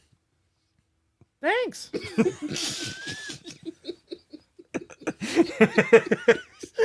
And now I know how you feel every week. Right? It's weird, right? She's just staring at you now. I gotta go back here where he can't twist his wrist. Oh my god. There's no escaping it. There's no escaping the googly eyes.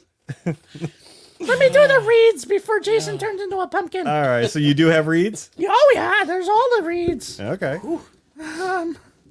Does this make you uncomfortable?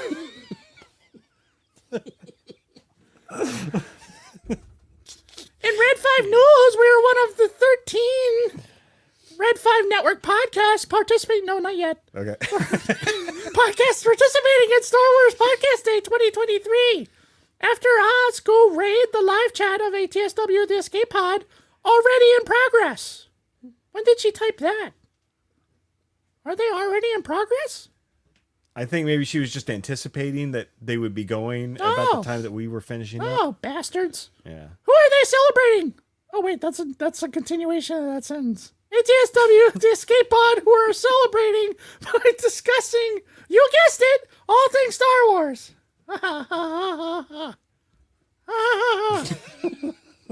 Little girl's going to go there because Dragon Buddy is going to wear a super cool Yoda hat she crocheted for him. Oh, that's so cute. Isn't that cute? Also live at 8 p.m. 20 Eastern on Rogue One Radio and Scarif Podcast. Followed by After the Weekend at 8:30, 20:30 Eastern.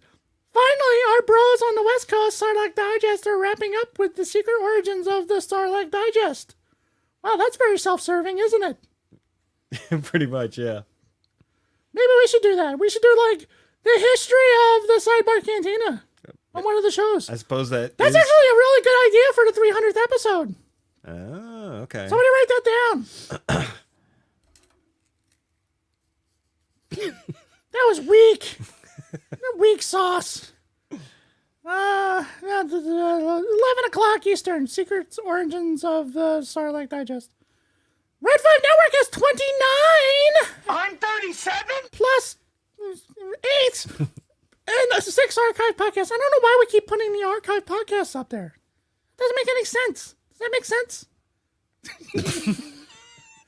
For our content creators, check out our new and improved bio.link slash red 5. That's bio.link red 5 to browse this amazing lineup and click on a podcast for where we find them. This is why we don't have guests. No, this is why we should have more guests. We should have more guests. I have to look at it on the screen because if I look over there, I just can't. No, I can't do it. Cantina Family Happenings. Swede Studios. It says Hennifer, look at Swede. I'm doing that. Luna Girl has COVID, Swede. You tell them what you're up to.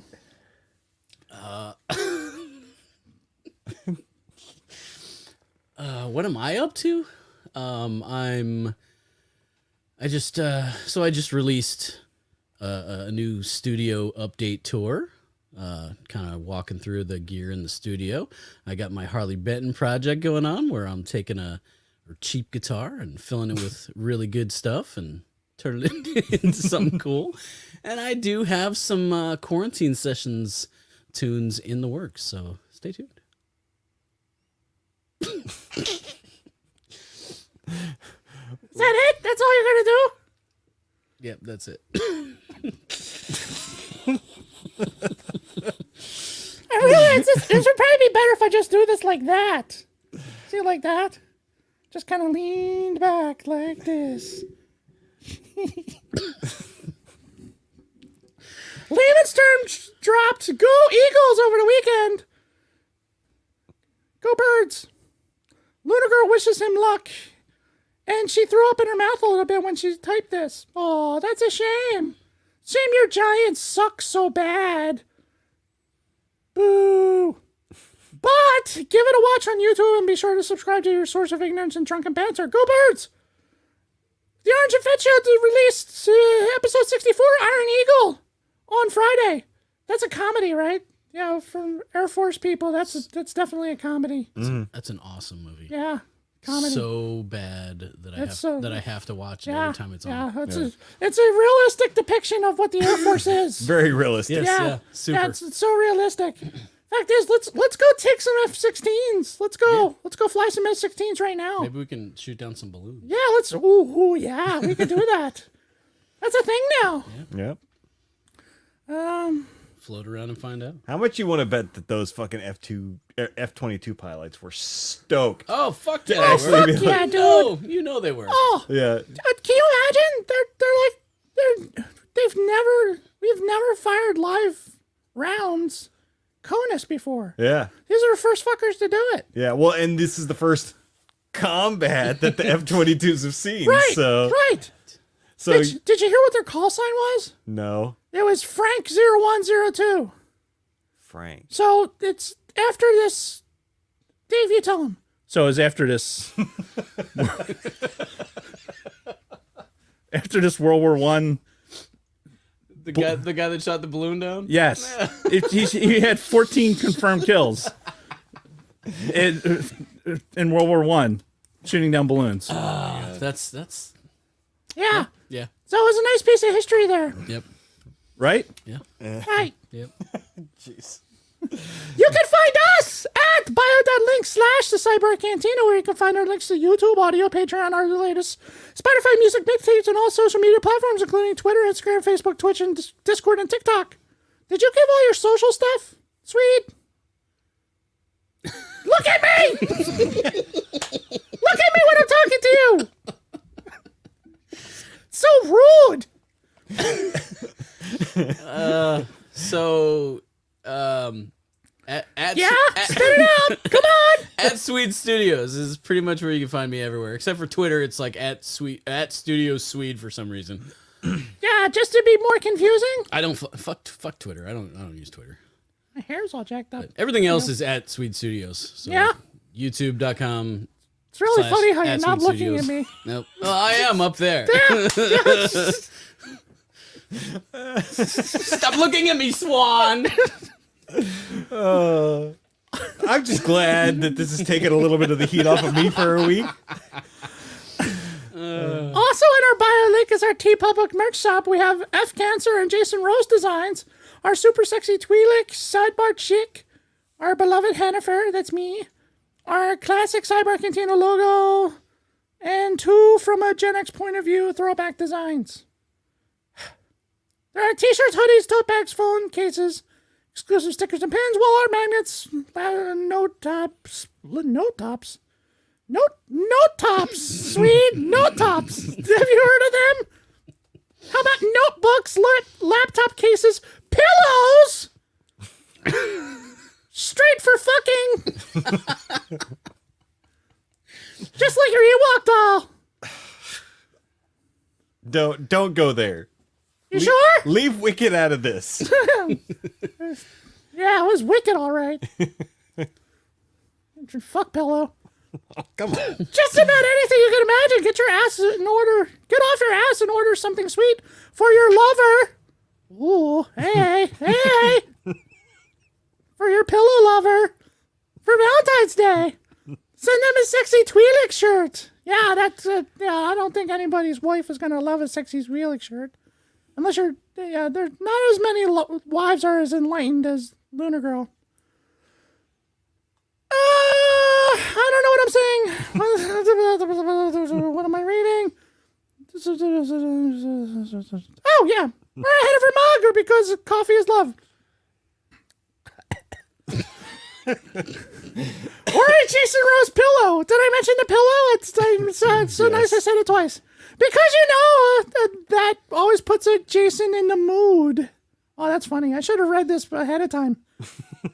It might work for you too.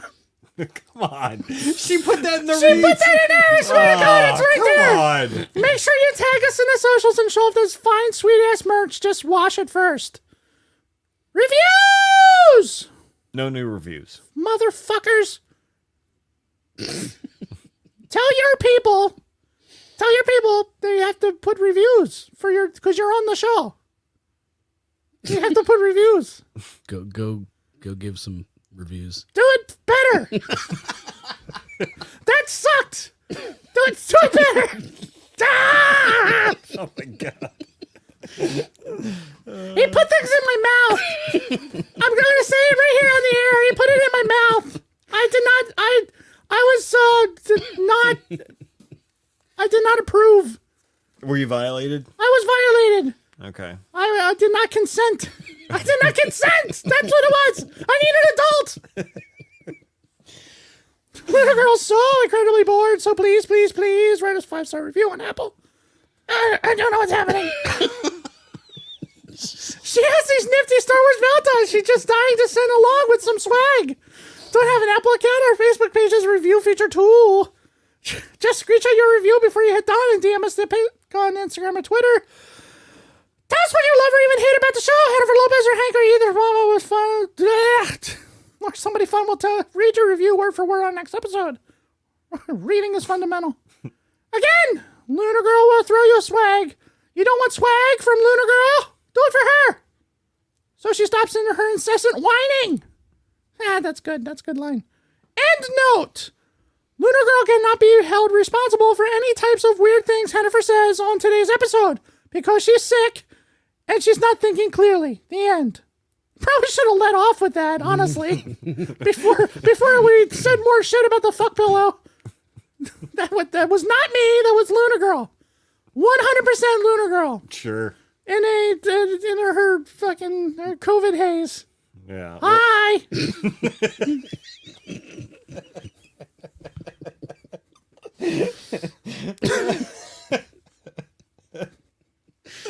It's weird, right? See, now you see how I feel Yeah, but get all your airspace. after all these months. It's the weirdest is when, like, even though I don't need to, because I'm not looking at the camera, I still move the mouth. it's just so stupid.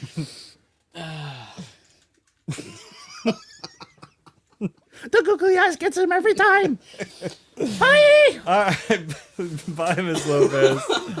Oh, jeez. I'm laughing so hard my head hurts. Yeah, it never gets old. Alrighty. Well, that's the end of the show. Thank you, Nick, Yeah. for joining us. It's always a pleasure having you over. Always fun. Yeah. And next week, we are doing the 20th anniversary Oh shit, that's next week. of the movie Old School. Fucking A. As next Monday You're my boy, Blue. marks the 20-year anniversary of its 20 release. fucking years, Jesus Christ. Yeah. Crazy, right? Yeah. What the fuck? Yeah. You want to hear something really fucking bad? Sure. We have in the squadron, right? Oh my god. In the squadron, we have this like scrapbook of all old fucking KC-10 bullshit. And there was a thing in there from 2002. It's like one of the first articles.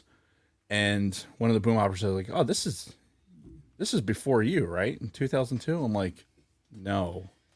Like, not even close, dude. Yeah. I was on my second airframe in 2002. Yeah. And he's like, what? 2002. Where the fuck was I in 2002?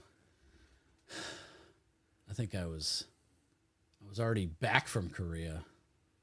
I had gone to Korea and I was already back. I was back in Arizona again. Jesus. Yeah.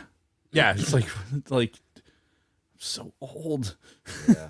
Air Force wise, ancient. Ancient. I'm an ancient creature, Air Force wise.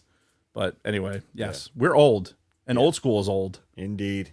So that's what we're talking about next week. Thank you to anybody who is joining us for the first time this week. Yes. Being Star Wars Podcast Day. We appreciate it. And hopefully you tune in for future and past episodes.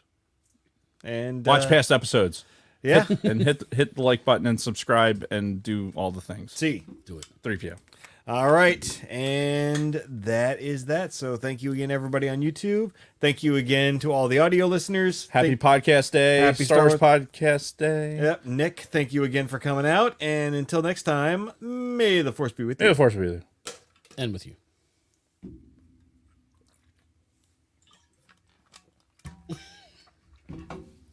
Okay, seaweed. Now what do I click? Yeah. That's so fucking weird. That's so fucking weird.